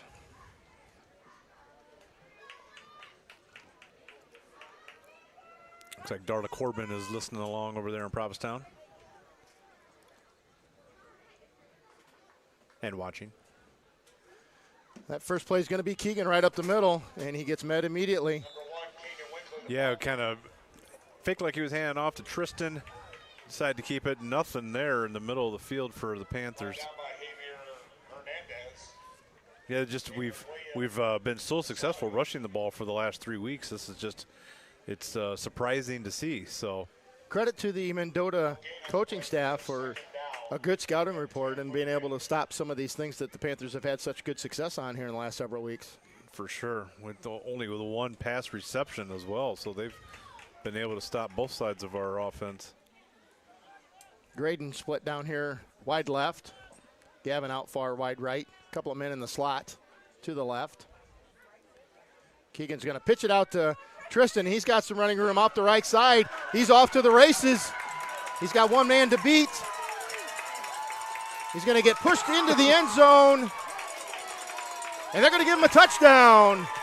With 10:52 to go here in the third quarter. Great play, great offensive series to start with for your Panthers. 2 plays and a touchdown. Yeah, 65-yard run for Tristan. He's had a couple long runs this year. We didn't know what kind of top-end speed he had, and he really showed it on that one. He was really close to getting caught there at the end, and it looked like the arcade game when you get the little turbo boost. He got pushed right there at the 5, and he was able to keep enough balance to get in the end zone. Now they're questioning whether or not he gave him a touchdown or not.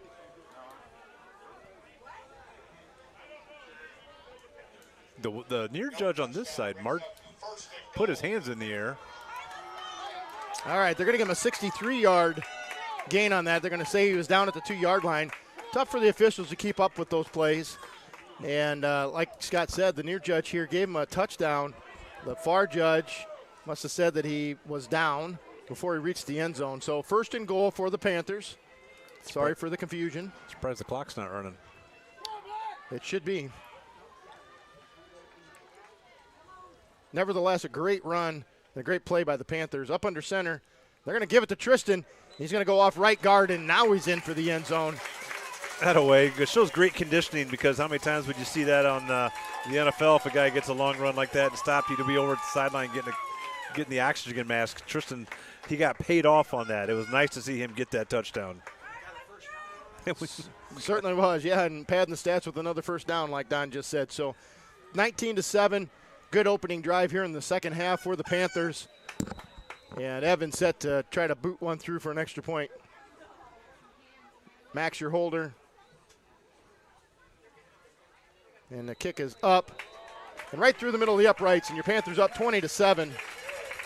That's the way we wanted to start this second half, and hopefully we can get a little 3 and out and take momentum of this game. You started the broadcast talking about how Mendota's been a first-half team, and we've definitely been a second-half team. So what a great start for the second half for the Panthers.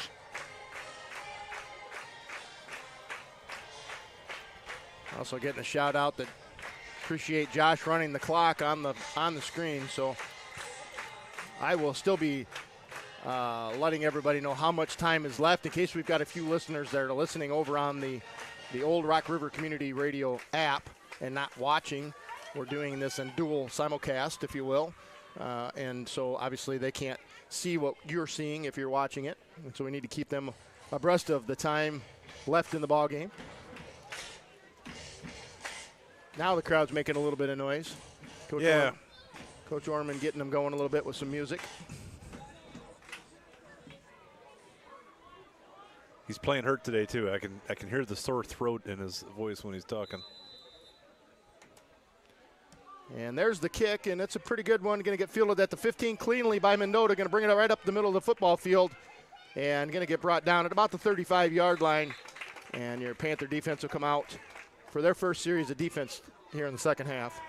Yeah, Hayden DeVore down there on that, make that stop on that kickoff.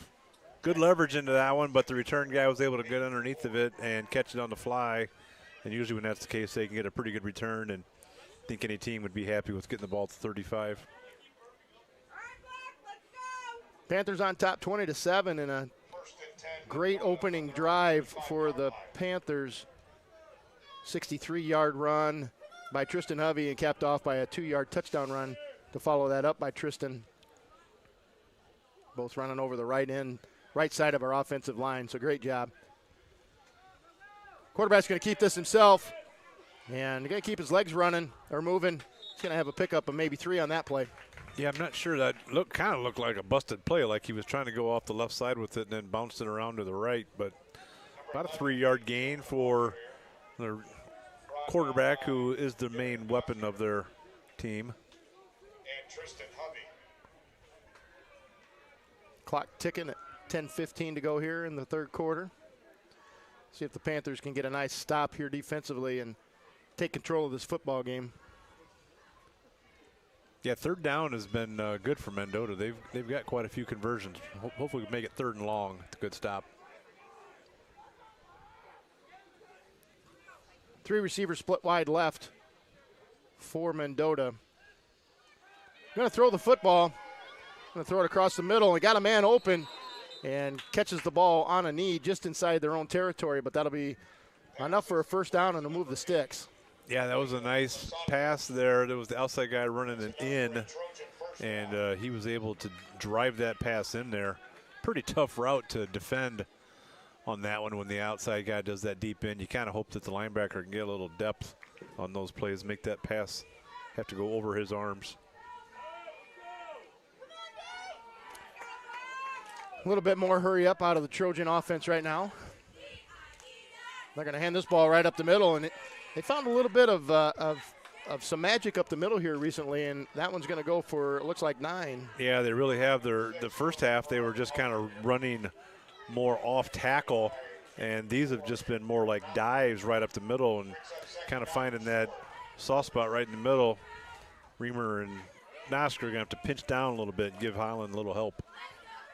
Second short for the Trojans. They're going to run 2 receivers out to the left, a man in the slot in the left as well. Everything favoring that left side this play. They're going to hand the ball off left side. Caleb Bremer had a chance at him there in the backfield but missed the tackle, and he'll have a pickup of about 5 on that play, and that'll be a first down inside the 40-yard line of the Panthers. Yeah, he had deep pursuit on that one. He almost took the handoff, but running back was able to skirt around him and get that first down. Need to get the helmet snapped up here and get this drive stopped. 1st and 10, Trojans. Just a gorgeous night for football here in Week 8.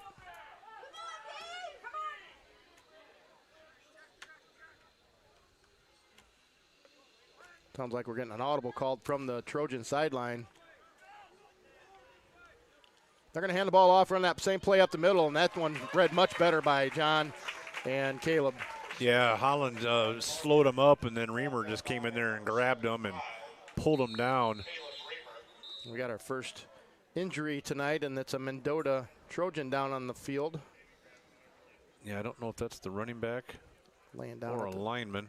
35-yard line. Looks like he might have got rolled up on. Yeah, if he had Reamer and Holland on him, then he had about 500 pounds.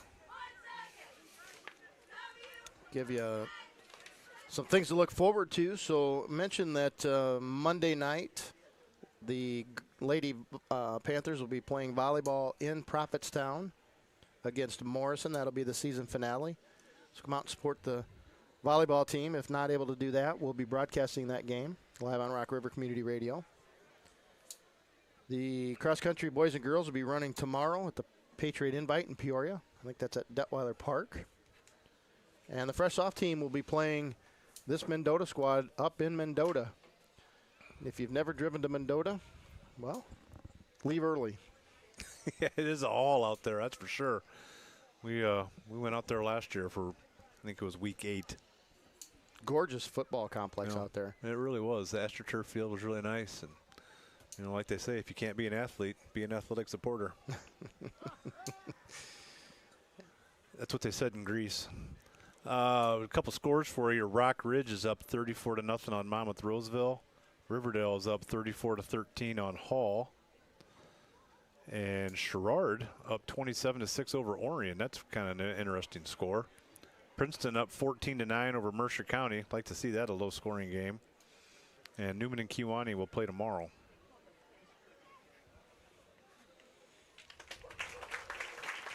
Trojan able to get up on his feet, but not able to put much weight on that one leg. And he's going to get a couple players helping him off. Certainly hope he's okay.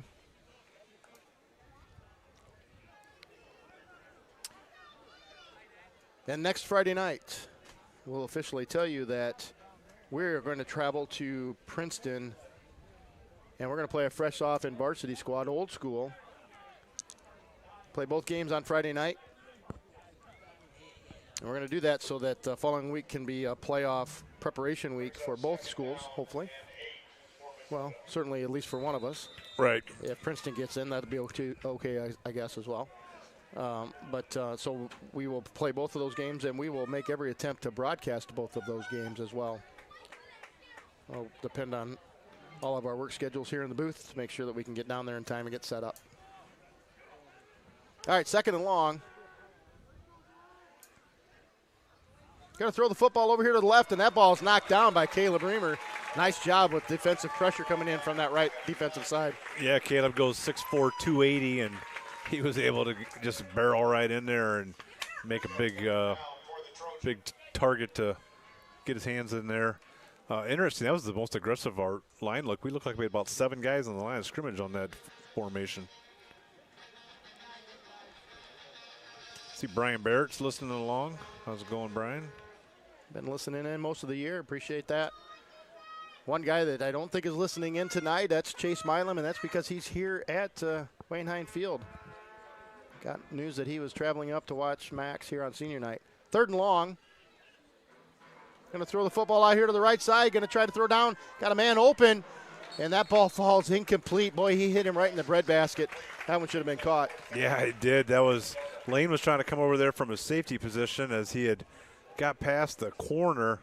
Really nice pass as well. Not a whole lot more the quarterback could have done, and the receiver coming up a little gimpy after that one as well. I don't know if he might have landed on the football. Once again, a reminder that Mendota offense right now has the wind at their back, so if they're going to take advantage of the passing through the air, this would be the quarter for them to do that. Brings up a fourth down, and likely in 4-down territory with the position they're in the field and on the scoreboard, down 20-7. And they're already counting in the back judge. And they do just get it off. And they're going to throw the ball deep, and he's going to overthrow him. Gavin Adams on the coverage, and it was well covered. Yeah, Gavin Adams was just blanket coverage on that one. Evan Steinley jumped up to make the pass a little more difficult, get him off the field play, and we were able to do that. So let's see if we can get this running attack going and grind out some minutes here in the third quarter. I know we were trying to limit some of Max's time tonight, but he's been, it looks like, at least on about an every other play rotation. Graydon's going to split out here to the near side. Gavin far right, going to have a couple of guys in the slot. That's Evan and Max. Keegan's going to keep it himself right up the middle. He's into open space, up past the first down marker near midfield. Big run, first down. Yeah, he was trying to break that. He was looking for an opening. He got through the line of scrimmage. You, 2 hands on the ball, and then you go 2 for 10 and rip it for 5 is what they say. And he was looking for a gap and was able to get about a 15-yard gain there, like you said, right at midfield, right in front of us.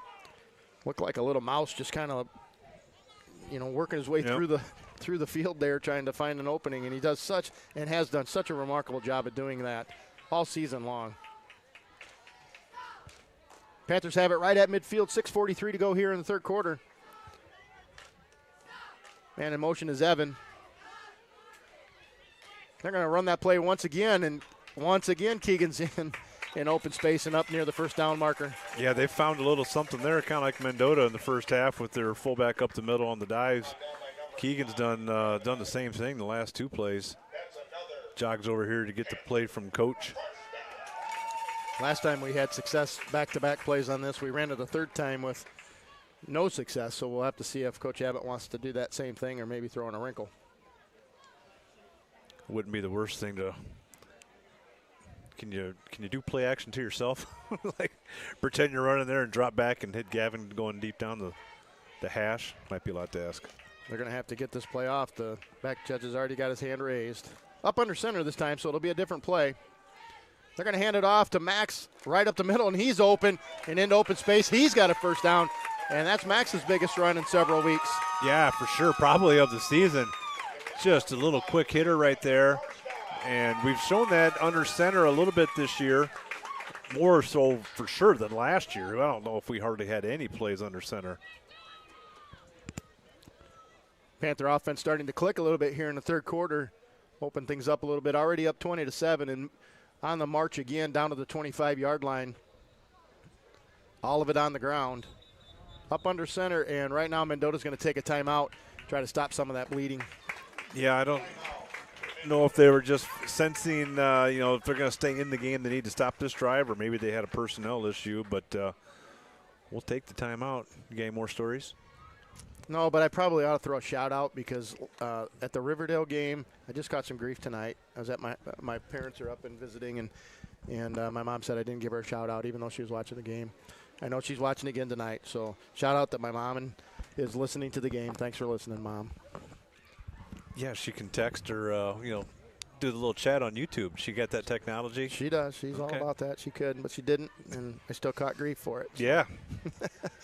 No, we're just so blessed to have so many different people listening and watching, and we hope that you all are enjoying it.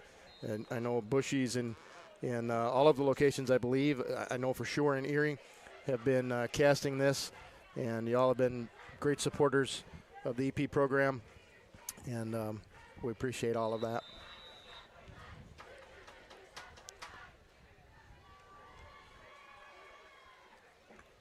All right, both teams back on the field. Panthers getting a little last-minute instruction from their leader, Keegan. Break huddle. They're going to come out of shotgun this time. Keegan and Tristan in the backfield. Going to have 3 receivers split left. They're going to throw the football. Going to throw it down the right side. Going to have Gavin Adams in the end zone. And that ball falls incomplete. And Gavin a little shaken up. And that is not a play that Gavin has dropped this year too many times, but does this time. Good effort. Yeah, he was on single coverage out there to the outside with the short side of the field. it's a favorite target of them is to put him on the short side, try and hit him. But usually if it's in his area, he's able to win that one. I like that play to try to open things up there a little bit down at the 25-yard line on 1st and 10. That'll bring up 2nd down, 5:17 to go here in the third quarter. And they're going to run the option play. Keegan's going to keep it himself. He's going to turn it up the field, and he's going to pick up about half of what they need for that 1st down. Yeah, they really sold that. It looked like he was going to pitch it out to Tristan. Keegan decided to keep it. Go up in there, get about 5 yards, and make it a manageable 3rd down. We're most assuredly we're in 4-down territory. This time Graydon runs to the sideline to get the play, and Keegan will get that play from Graydon and pass it along to the huddle. 4-down territory for the Panthers. Evans going to go out wide right. Graydon here to the near side. Max in the fullback. Tristan in the I formation. Ball's on the ground, and they'll lose it down there on a muffed snap from Brecken to Keegan. Yeah, from under center. That's a odd time to have that happen. Of course, they probably don't practice as much as they do the shotgun, but yeah, we had power formation there with Max at fullback. Didn't get a chance to see what that play was going to be. Brecken has done a tremendous job this year. We had the one game where he got out of sync and we had some bad snaps, and that was in game 2 or game 3. Mm-hmm. Outside of that, Brecken, just a sophomore, has done an outstanding job snapping the football this year. All right, up under center. 4th down, going to throw the ball, play action. Rolling right, throwing right, and ball is incomplete. The intended target was Gavin. Yeah, they ran it there to the short side, kind of ran out of field on that one. So that drop on the 3rd down play really cost us on that drive. Panthers still up 2 scores. 3:43 to go here in the 3rd. But yes, definitely one we would have liked to have had back there, I think. Yeah, might as well give the whole line a shout out as we've been moving the ball down the field. We got Mason, just forgot his name. Mason Minson? Mason Minson at left tackle, and Jordy Crow at the guard, and Sandrock, Nosker, and Reamer. All underclassmen. All right, 3 receivers split wide right. Or, 2 receivers. They're going to hand the ball off and going to go off right guard. Yeah, that's kind of that action we saw at the end of the first half. Quick dive right up the middle. And about a 4-yard gain. 3:30 and the clock is running. Actually give him about a 5-yard gain on that. Going to bring up 2nd and 5. 2nd and 5, ball on the 25. Mendota's been pretty consistent with their formations. Haven't changed it up a whole lot. They're going to hand it off once again, and that one read very well. And once again, a hip toss by Reamer. Yeah, he kind of got in there first and made the guy change direction, that's for sure. Nosker was also in there on that play. Looks like they're going to move him back a yard. Going to bring about 3rd and 6. Under 3 to go in the 3rd quarter. Monmouth Roseville putting a little bit of a dent into Rock Ridge's lead, 34-12 with 30 seconds to go left in the 3rd quarter. So Monroe making a little bit of a game with it, but Rock Ridge still in control. Trips out to the right for Mendota. Unlikely a throwing situation. Going to throw across the middle, got a man open. He's up past the 1st down marker. Gavin Adams is going to bring him down after a missed tackle by Graydon. Yeah, they hit that little deep in like they've been doing. It's just so many teams this year, their best plays have been to the out. It's just interesting to see teams throw across the middle on us. Nice little pass and catch there for Mendota. You always get nervous on those because they always seem like they're one missed tackle away from a sprint up the middle of the field.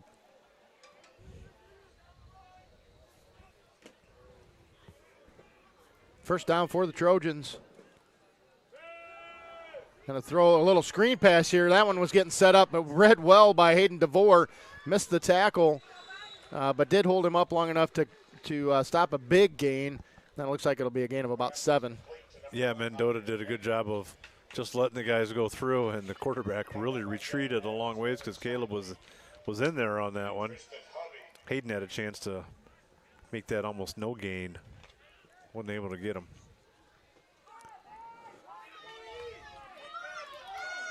Second and 4, ball on the 43-yard line, still inside Trojan territory. They're going to hand the ball off in the middle, and Oscar and Reamer in on that stop. Yeah, that was that was an interesting play. The blocker almost was between them, and Derek was able to get in there and take them both down. 3rd and 3. Orman playing some crazy train to get the defense fired up here. Almost feels like this could be a big play for the Panthers right here. Snuff them out here, force them to punt here right at the end of the third quarter.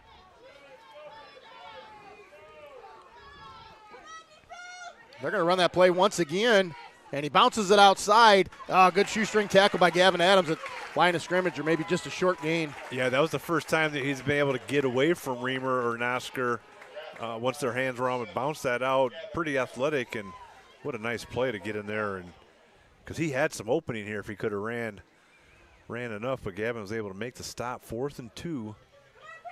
I'm sure they're going to line up. Ball spotted still inside Trojan territory at the 44-yard line, and the Trojans are going to just let the clock run out here in the third quarter. And the officials like that, they don't have far to move the football. Yeah, just flip it over there. 20-7 will be the score. We go into this fourth quarter. EP trying to be an automatic playoff team. 6 wins is a guarantee. The HSA website used to show how many 5 and 4 teams don't end up qualifying. It's usually not very many that don't. But 6 wins is a guarantee, and that's what we're looking for. Personally, I'm looking for 7. Yeah, we got a good chance. Princeton and Hall, you gave that update on that score earlier, and Hall's a team that we handled. They were better than what we thought they were going to be earlier in the year, but we still handled them fairly decently, and it looked to me like Hall was giving Princeton a pretty good run tonight. And so Hall's down from what they have been. We're gonna have to concentrate. They got a kid named Etheridge. He's a senior this year. It's been problematic for us the last couple of years, but not only him, they've had several pieces around him that has created more space for Etheridge. They don't have that this year, and because of that, they're way more one-dimensional. We're going to be able to scout them, I think, and do a better job defensively against them than we have in the past. Yeah, that would be great if we get that. If we could close this one out and get that 7th win, more than likely we'd have a home first-round playoff game. All right, 1 quarter to go here at Wayne Hine here on senior night.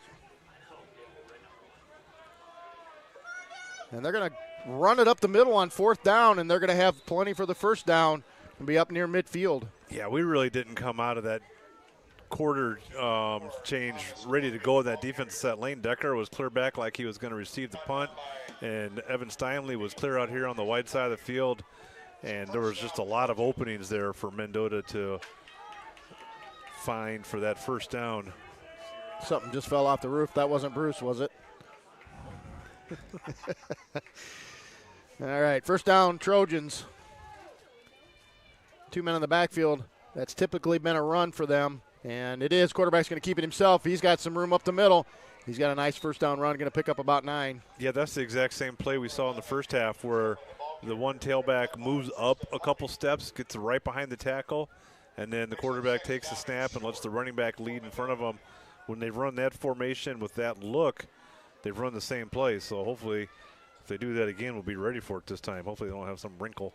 And it creates an opportunity for us to get some timing because that back has to become set for a second because he's moving forward. So defensively we should be able to key in on that hopefully.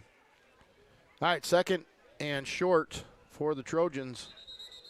And we got a penalty, and we got a false start against the Trojans. I'll back them up 5, and that'll give us a little bit of breathing room on 2nd down. Yeah, something just didn't look quite right on that. The right side of the Mendota line, they were kind of looking at each other, and the one guy kind of stood up and looked at the other guy. So they were just out of sync from the get-go on that play, and that'll move them back. Good deal. First penalty of the second half for Mendota.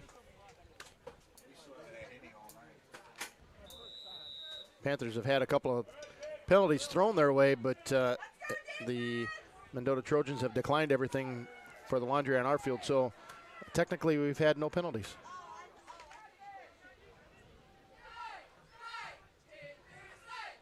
Two men in the backfield with Mendota's quarterback. They're going to hand it off to that second back through, and he's into open space. And he's up past first down marker. Big run.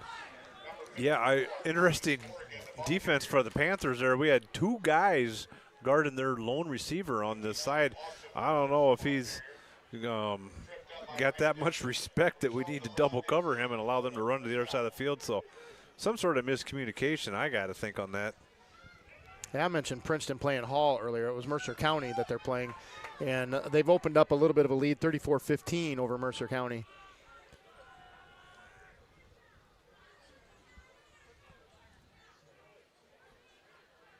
Mendota finding some room there. Oh, there's a good move into the backfield there by Hayden DeVore. And I read that well and met the man in the backfield. However, still able to move forward for about a pickup of 3. Yeah, he's getting that start after Frank is out, making the most of it. He certainly made a hit that we could all hear from clear across the field. 9.5 to go in this game. Clock's our friend right now. Keep that thing moving. Mendota doesn't really show the ability to be quick out of the huddle. Ball down to the Panther 31-yard line.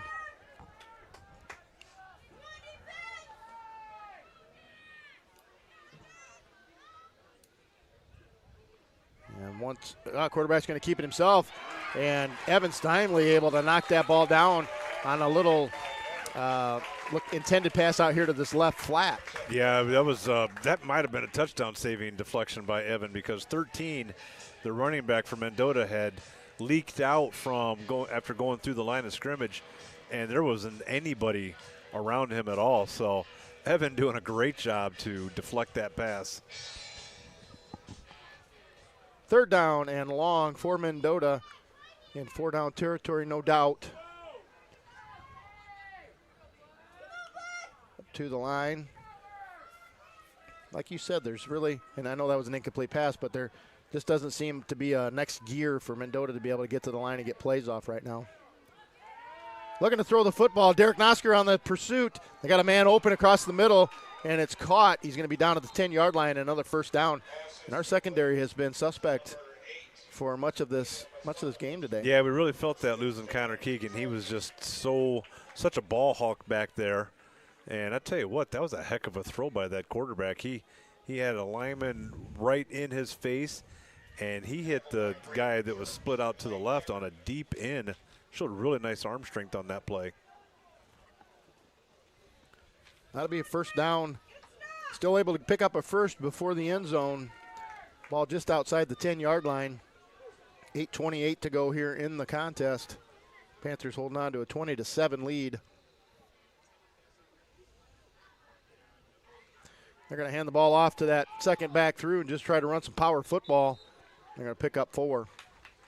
Yeah, but they've been very successful with that play. That was really about the best we've done there. Their short gain, we'll take that. And like I said, with them not moving that fast, it takes them about 20 seconds per play at least off the clock. We'll be under 8 minutes now as the clock's rolling. EP up 20-7. Officially, they'll give them a gain of 3 on that. Ball down to the 8-yard line. Same formation. Kind of a strange I formation with the quarterback and shotgun to the right side. And the running back able to get it into the end zone there. And Mendota pulling within a score. Yeah, well, he just kind of barreled right through there. No one filled the gaps on that. Came in from the secondary. That's not what we wanted to see. We're going to have to go back down and score again, because that's the kind of thing that they're just one score away now. It's kind of a big PAT as well. Riverdale's up 34-19 on Hall. That's the end of the third. Looks like Otani hit his second home run, if you're keeping track. High snap, but gets it down. Kick is up and through the uprights. 20-14. Panthers holding on to a 6-point lead here with 7:35 to go. Yeah, this is more like the kind of games we had last year. We never were able to really get out there and have teams at arm length like we had the last 3 weeks. Most of our wins last year were closer games. And, Mendota's only got 3 wins in the last 3 years. And, they want to get that victory when they can, and they're at the door of it right now. Panthers can't just settle for burning clock at this point. We need to burn clock and move the football. And points on the board would be really nice. Yeah, the most important thing right now is to field this kickoff cleanly. Hopefully they'll kick it deep. We had a couple teams. That's what really happened with Rock Ridge when they scored, and then when they kicked off, it went off our front line. And that was really unfortunate. They got the ball right back. So everybody's got to be heads up right here. Most important thing is to have this possession on this kickoff and get the offense on the field.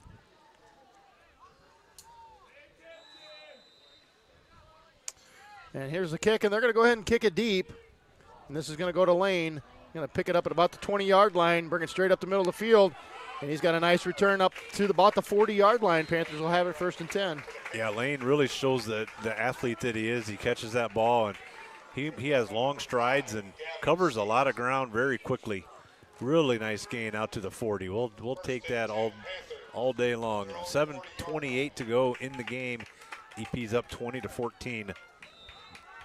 Lane started out playing both first off and varsity. Has worked his way into a full-time varsity role and has done a tremendous job. And with Connor going down, we'll be playing even a more integral part for the Panthers. Keegan's going to keep this himself, and the linebacker shoots straight through the gap that Keegan was trying to find, and Keegan will lose yardage there. Yeah, Mendota's got to know that we aren't going to be as likely to throw the ball because an incomplete will stop the pass. So the linebackers were keying that run, and holy cow, that guy made a heck of a stop. Number 54, well, it must be on the back side of the page. Corrigan Thomas.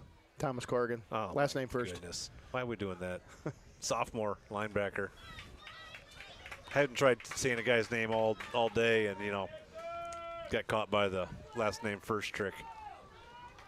All right, 2nd and long for your Panthers. Grading out the far side, Gavin and looks like Evan down here to the near side. They're going to pitch it out to Tristan, and he's through everybody, and he's going to be out of bounds. Enough for the first down and inside Trojan territory. That's a nice play for the Panthers. Yeah, it certainly was. You always want to get that first down. You feel like you get a little momentum on your drive. Really nice lead block by Caleb Nosker out there. Cross midfield, move the chains. 6.5 to go in the game. EP's up 20-14. Tristan's second carry of the second half. And that was a big one. Moves the chains for the Panthers and puts them inside Mendota territory. Tristan ran out of bounds there, so the clock stops. 6:33 to go. Going to put Evan in motion right to left. And that was a late snap, but got away with it. Keegan breaks a couple of tackles, and he's inside the 35-yard line.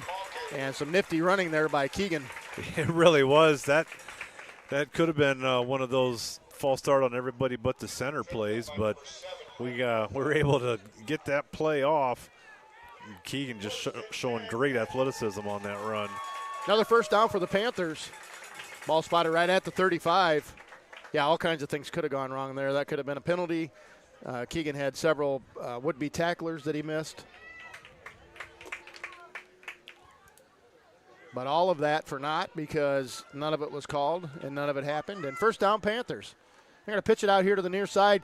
Tristan's going to try to get through. He's got a nice pickup down inside the 30 on first down. Yeah, this is the kind of answer we're looking for after they scored, made it a one-score game. Just grind out a bunch of first downs and take it right down the field. We don't have to score if we can hold it for 6 minutes, but we certainly will take a score. 2nd and 4 upcoming for your Panthers.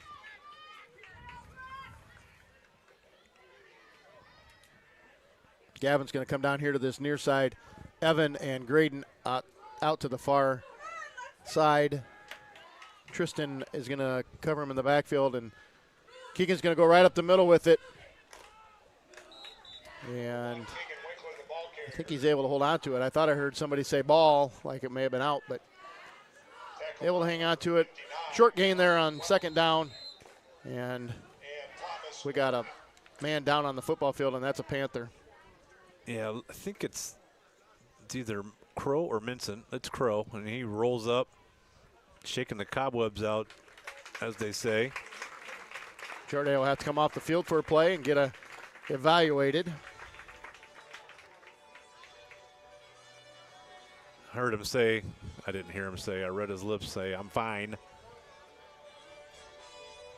It's probably that's what every kid's going to say, though. He's going to go over here and get evaluated by the trainer. To see who came in for him. We haven't had many substitutions on the offensive line all year long. That's been just a consistent force on the front five. I believe it was 70, John Holland. Okay, yep, you're right. John's going to take over at left guard, at least for this play. Third and short. Max and Tristan in the power I. They're going to hand it off to Tristan. He's going to go off the right guard, and he'll have a first down, and that'll move the sticks. Yep, that's exactly what we wanted there. Give the ball to Tristan. I imagine you're going to get a heavy dose of Tristan and Keegan on this drive. Tristan kind of shaking his arm there like he caught a little stinger. Might have got a helmet on the elbow. We didn't get that ball snapped until the back judge was doing his count, so it's nice to get every second you can out of this clock. Under 5 minutes now. Same formation. Evan here to the near side, Graydon out wide left.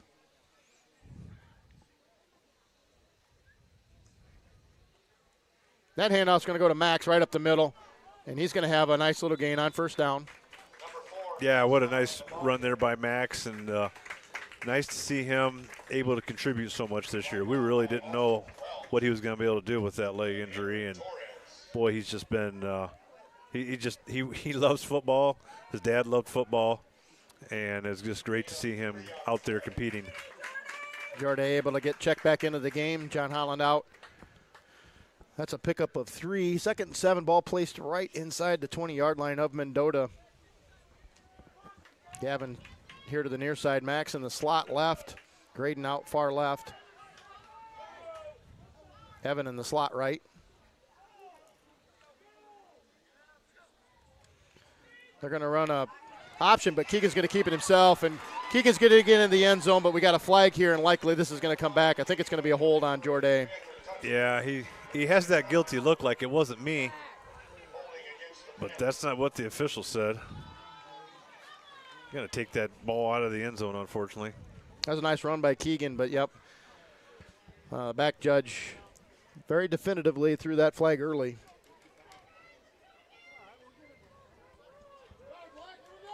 I remember one time when I was in high school and there was a penalty on me. I think it was a holding play like that. And the official grabbed the flag and he threw it, and it hit me right in the forehead just like that.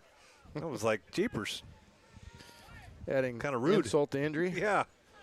All right, that'll back the Panthers up 10 and to the 30-yard line where they'll have it second and 17.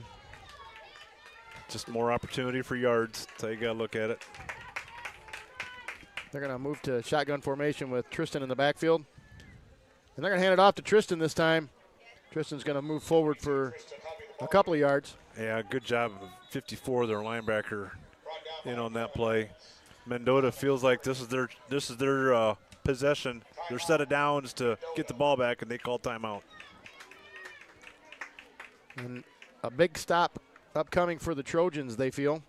Up or down 6 points, 20-14, and a third and long for your Panthers. Yeah, you know, the game was over there. If we don't get the holding penalty, we had the ball in the end zone. So this, you can't get a false sense of security. It's a one-score game. So this is huge in the game right here. I wonder if we would get a 10-yard gain and we had 4th and 3, if he'd bring Evan out. He certainly has the leg to do that. And the wind's in our favor. Got the wind. We have, some of the smallest goalposts in Northern Illinois, so it'd be tough to see if he misses it or not. So A lot of options available. First thing we got to do is get a bunch of yards here on this 3rd and long. Tristan will not be in on this package, so likely this will be a passing situation. Lane Decker, Connor Johnson going to be in this package. Yeah, we've been looking at Gavin first target almost every time on this. Evan Steinley would be a big target on the far side. We're going to run 3 receivers out left. That's Lane, Evan, and Graydon. And we're going to run a little go pattern to Gavin, and he's open in the end zone, and that's a touchdown from 27 yards out, and ran a little fake bubble screen out there to the left and just ran Gavin on a go. They did. Evan kind of sold that, and unbelievably, I mean, we looked solely at Gavin on almost our pass plays, and for him to get past the defender in that situation, just poor defense for Mendota, and just a great throw by Keegan. And, you know, that one that Gavin dropped in the end zone over here on the other side, you know, that was a tough pass. He had that 1 2-point conversion 2 weeks ago. Besides that, if the ball touches his hands, he brings it down. Absolutely. 26-14, 3:22 to go here in the game. Evan set to kick the extra point, and the kick is up, and it's good. 27-14, and a little bit of breathing room now for your Panthers. That's for sure. I mean, that was the ball game right there. You know, if we would have got stopped, they would have got the ball back potentially on that 4th down. Gavin's got 2 receptions tonight, both of them for touchdowns. Yeah, he is. You know, when the season started, he wasn't someone who was necessarily on our radar to be one of the main guys to look at, but he is just having an outstanding season. Undoubtedly, he'll be a first-team all-conference performer for EP. In my opinion, he's an all-Western Illinois kind of athlete. He's the best guy on the field almost every game we've played this year. And with every receiving yard that Gavin picks up from here and through the rest of this year, he's extending that single-season record for the EP Panther program. Set that just a couple of weeks ago, and he's got over 100 yards tonight. And also Keegan Winkler, the all-time passing leader for the EP Panther program, also with every passing yard extending that record. That's awesome, and with that touchdown, proverbially, Mendota is warming up the buses as they're moving through the parking lot, getting ready to take their team home. Shot going on down Orion's way. Orion has packed it in for the year, evidently. Sherrard 48, Orion 12.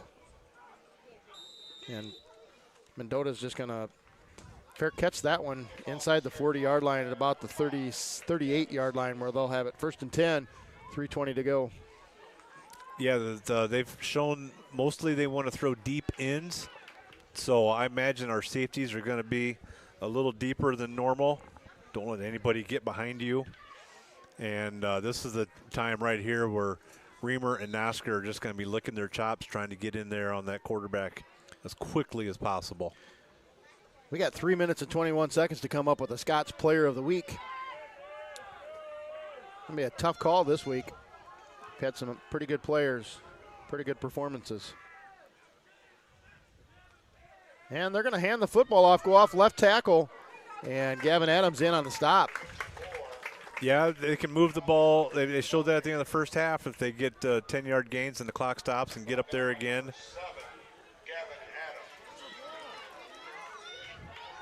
I don't disagree with that. We'll see how this drive. And they're going to hand it off once again, run that same play. Tristan Hovey and Derek Nosker. Tristan low, Derek high. Yeah, Tristan with the train track double leg takedown right there. And 54 is hurt. Yeah, he kind of was in the middle of all of that play. Owen McConnell, our athletic trainer, out quickly. Oh, it looks like it's just a cramp. I say that realizing how painful cramps are. Well, he wasn't laying there like it was a cramp to start with. Right. Yeah, in the Dodger Brewer game there yesterday, the Brewer hitter got a cramp after he swung the bat and actually had to leave the game. I mean, how often do you ever see that? Not very often is the answer to that question. Are you talking baseball? Because that ended in May for me when the White Sox were out of it. Oh, that's rough. Sorry about that. Monday starting at 5:30. Also the boys middle school cross country team All right, we're will be at the cross country doing a little writing here, trying to tomorrow. cross notes here to figure out who's going to be the Scots player of the game.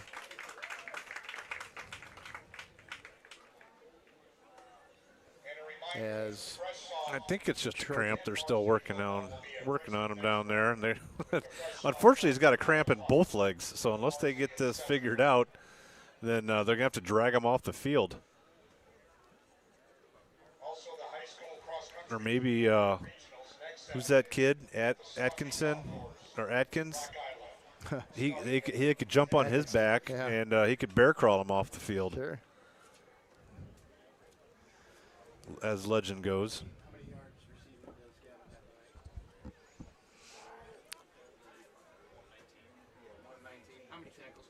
And we got 2:42 to go in the game. Josh got the times up there. 27-14 is the score. For those of you listening on the app.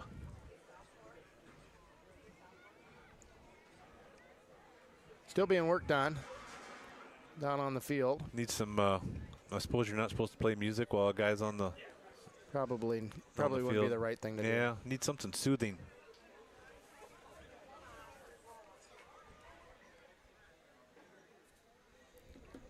Yeah.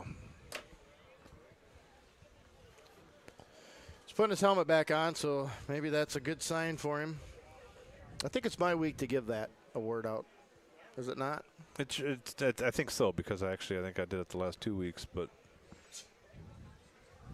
So you lied to me last week when you said you didn't know? I just like doing it, you know. What can I say? I run home and listen to the rebroadcast as quickly as I can. That's not true. I think we have a consensus for Scott's player of the game, and maybe right now might be a good time to talk that through since we've got a little dead time on the playing field. How about that? Yep, go for it. Okay, some good stat lines across the board tonight. Kind of a tough call. Caleb Reamer had a nice game tonight, 7 tackles. Gavin Adams also had a nice game. 2 receptions is what he had, but they both went for touchdowns for 119 yards tonight and 6 tackles. Both of them were in the running. But tonight's player of the game is Derek Nosker. 9 tackles so far. He had a block punt that he picked up and put into the end zone for a touchdown at a key point in this football game. And so with that, tonight, your Scott's player of the game is Derek Nosker. Congratulations. Yeah, very deserving. You know, we've been seeing him at the line. Reamer's had kind of the big tackles, but Nosker's had those too. But like you say, that block punt and then the scoop and score on top of it was just, you know, that's what got us the lead and the momentum, and very deserving of that award. brings up third down and a yard for Mendota. I got a couple more scores for you. Riverdale up 34-25 on Hall. Sherrard, like you said, up 27-6 against Orion. Princeton 14-9 over Mercer County. And the Rock Ridge score is a final 48-12 over Monmouth Roseville. Rock Ridge is the real deal. They certainly are. All right, play to resume now. We got 2 receivers split each way for the Mendota Trojans. A man in the backfield to protect the quarterback. And they're going to run the option play, going to pitch it to him. And read pretty well, but it'll be enough for the first down inside Panther territory. Yeah, Derek was in on that one trying to go after the quarterback. And he just pushed one receiver out of the way. And we'll say go ahead and run that play. 'Cause Yeah. that kills the clock. That's for sure. What's the timeout situation, Scott? 2:14 left to go here in the game. Mendota has a timeout left. The Panthers have a whole block of them left. Trojans going to run 3 receivers out to that far side, 1 here to the near. Going to look to throw the football. Going to throw over to the right side. Got a man open, and that ball falls incomplete through the hands. Another good pass by Tillman, the quarterback from Mendota. Yeah, another deep in. That seems to be their favorite pass. I don't know if he had little alligator arms on that or not. Ball definitely was a catchable pass. Fell harmlessly incomplete. 1:48 to go in the game. EP's about to lock up their playoff. What am I looking for? Eligibility, that's the word. Minute 48 to go. 2nd and 10. Ball just inside Panther territory at the 49.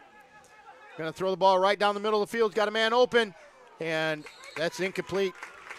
Gavin Adams on that coverage. Another closely guarded, well-defended play by Gavin. Yeah, number 9 for Mendota didn't think so. He was asking for the flag. Yeah, I wouldn't have totally disagreed with it. He never did turn around. They were both running stride for stride.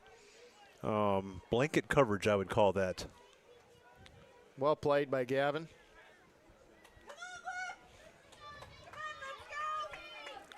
Third and 10, under 2 minutes. Going to run 3 receivers out there to that far side. Going to look right, throw right. Got a man open in the middle of the football field. That's a first down. Still on his feet down inside the 30. Yeah, Lane Decker missed the tackle on the first attempt. Did knock him around enough, slow him down that we were able to rally to the ball. Now it looks like Mendota's going to do their first no huddle. Minute and a half to go. Clock started.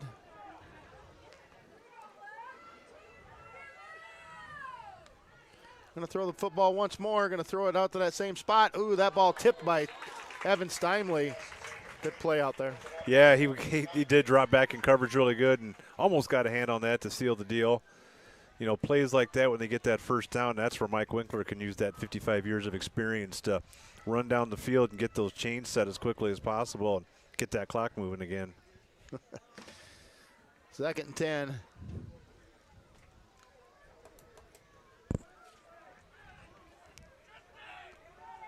Going to run the trips out here to the left this time. Wide side of the field this way. Quarterback going to keep it himself and run it up the middle of the field. Going to have a pickup of about 5. But that will keep the clock running. Yeah, it looked like that time Derek just stayed as a spy, and the quarterback, after he looked left and right side to run, Derek was right there to get the tackle. And the Panthers are going to take a timeout. That's an interesting call.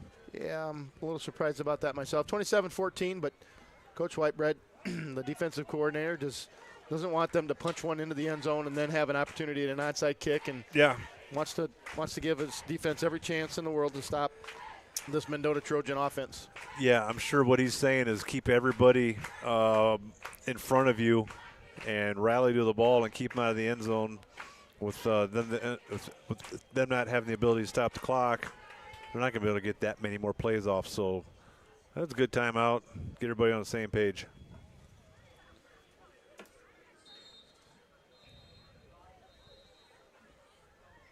Maybe they just need a drink, too, to catch their breath. Both teams getting back onto the field. 56 seconds to go. Mendota still has a timeout to burn. The Panthers have 2.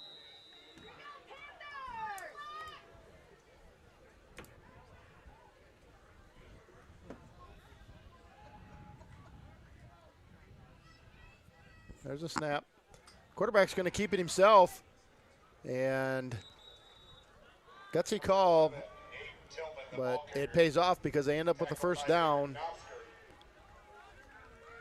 They can get a first down there. They would have likely had to burn their last time out there. But all right, going to throw the football over here to this right side, and that's picked off in the end zone, and I think that's Gavin Adams. They are going to call that. I didn't know for sure if he was going to get it. He gets the interception in the end zone. That'll be a touchback. Nothing left but victory formation now. Good, strong finish to this football game. Defensively, Gavin Adams with a couple of nice plays, including that touchback interception to seal the deal. Panthers are going to walk away with a 27-14 win here on senior night.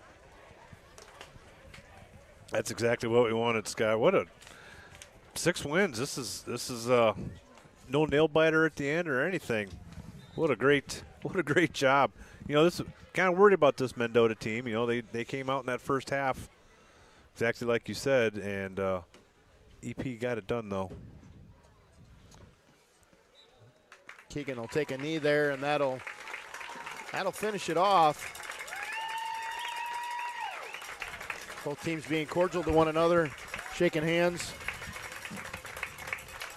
Teams working their way to the sideline. And will be crossing midfield.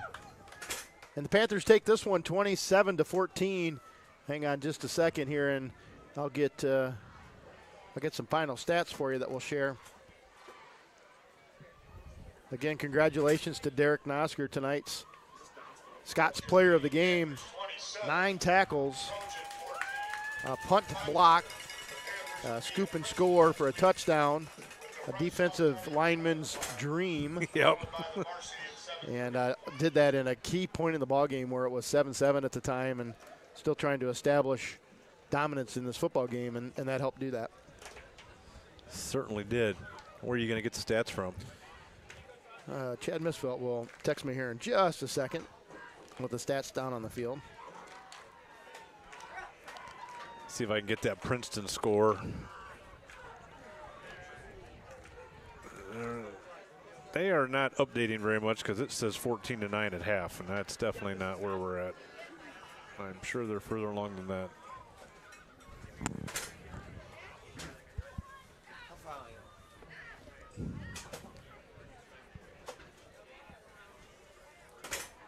Well, we can recap the stats first thing next week. I think we're going to have to. It doesn't look like they're going to come in. Oh, wait a minute. They are just popping in now. So how about that for timing? All right.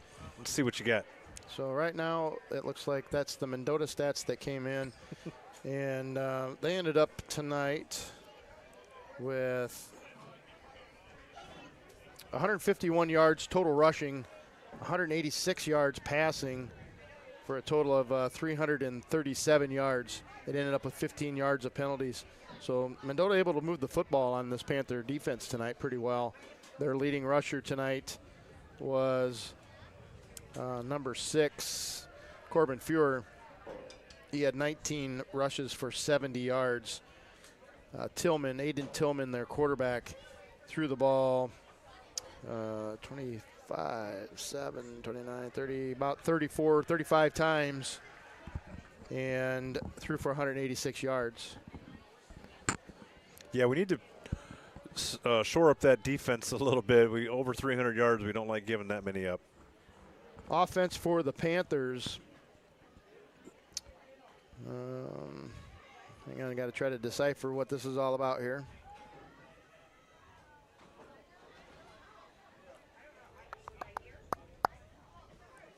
That looks like first half stats. Stand by. There's that one. Yeah, not near the yards that we've been running at. Looks like we were just 2 of 7 passing for 118 yards. Both of those went to Gavin. Both of them were for touchdowns. Our leading rusher on the night was Tristan. He had 11 carries for 99 yards. Keegan had 13 carries for 71 yards. And so we rushed the ball for 190 yards. Sorry, I'm having a hard time reading this, how this thing is set up. So we had a total of about 308 yards of total offense tonight, which is down from about 150 yards. Right, almost 200 yards rushing, though. Most of those were in the second half, so kind of showed our dominance there, which is what we want to do. So looking forward to Week 9. We're going to be at Princeton, and a game that we certainly can win. And Panthers have a full week of practice to get ready for them. Panthers are 6-2 going into Week 9. Certainly playoff eligible now, for sure, having that 6th win. So congratulations to them. And with that, we're going to sign off.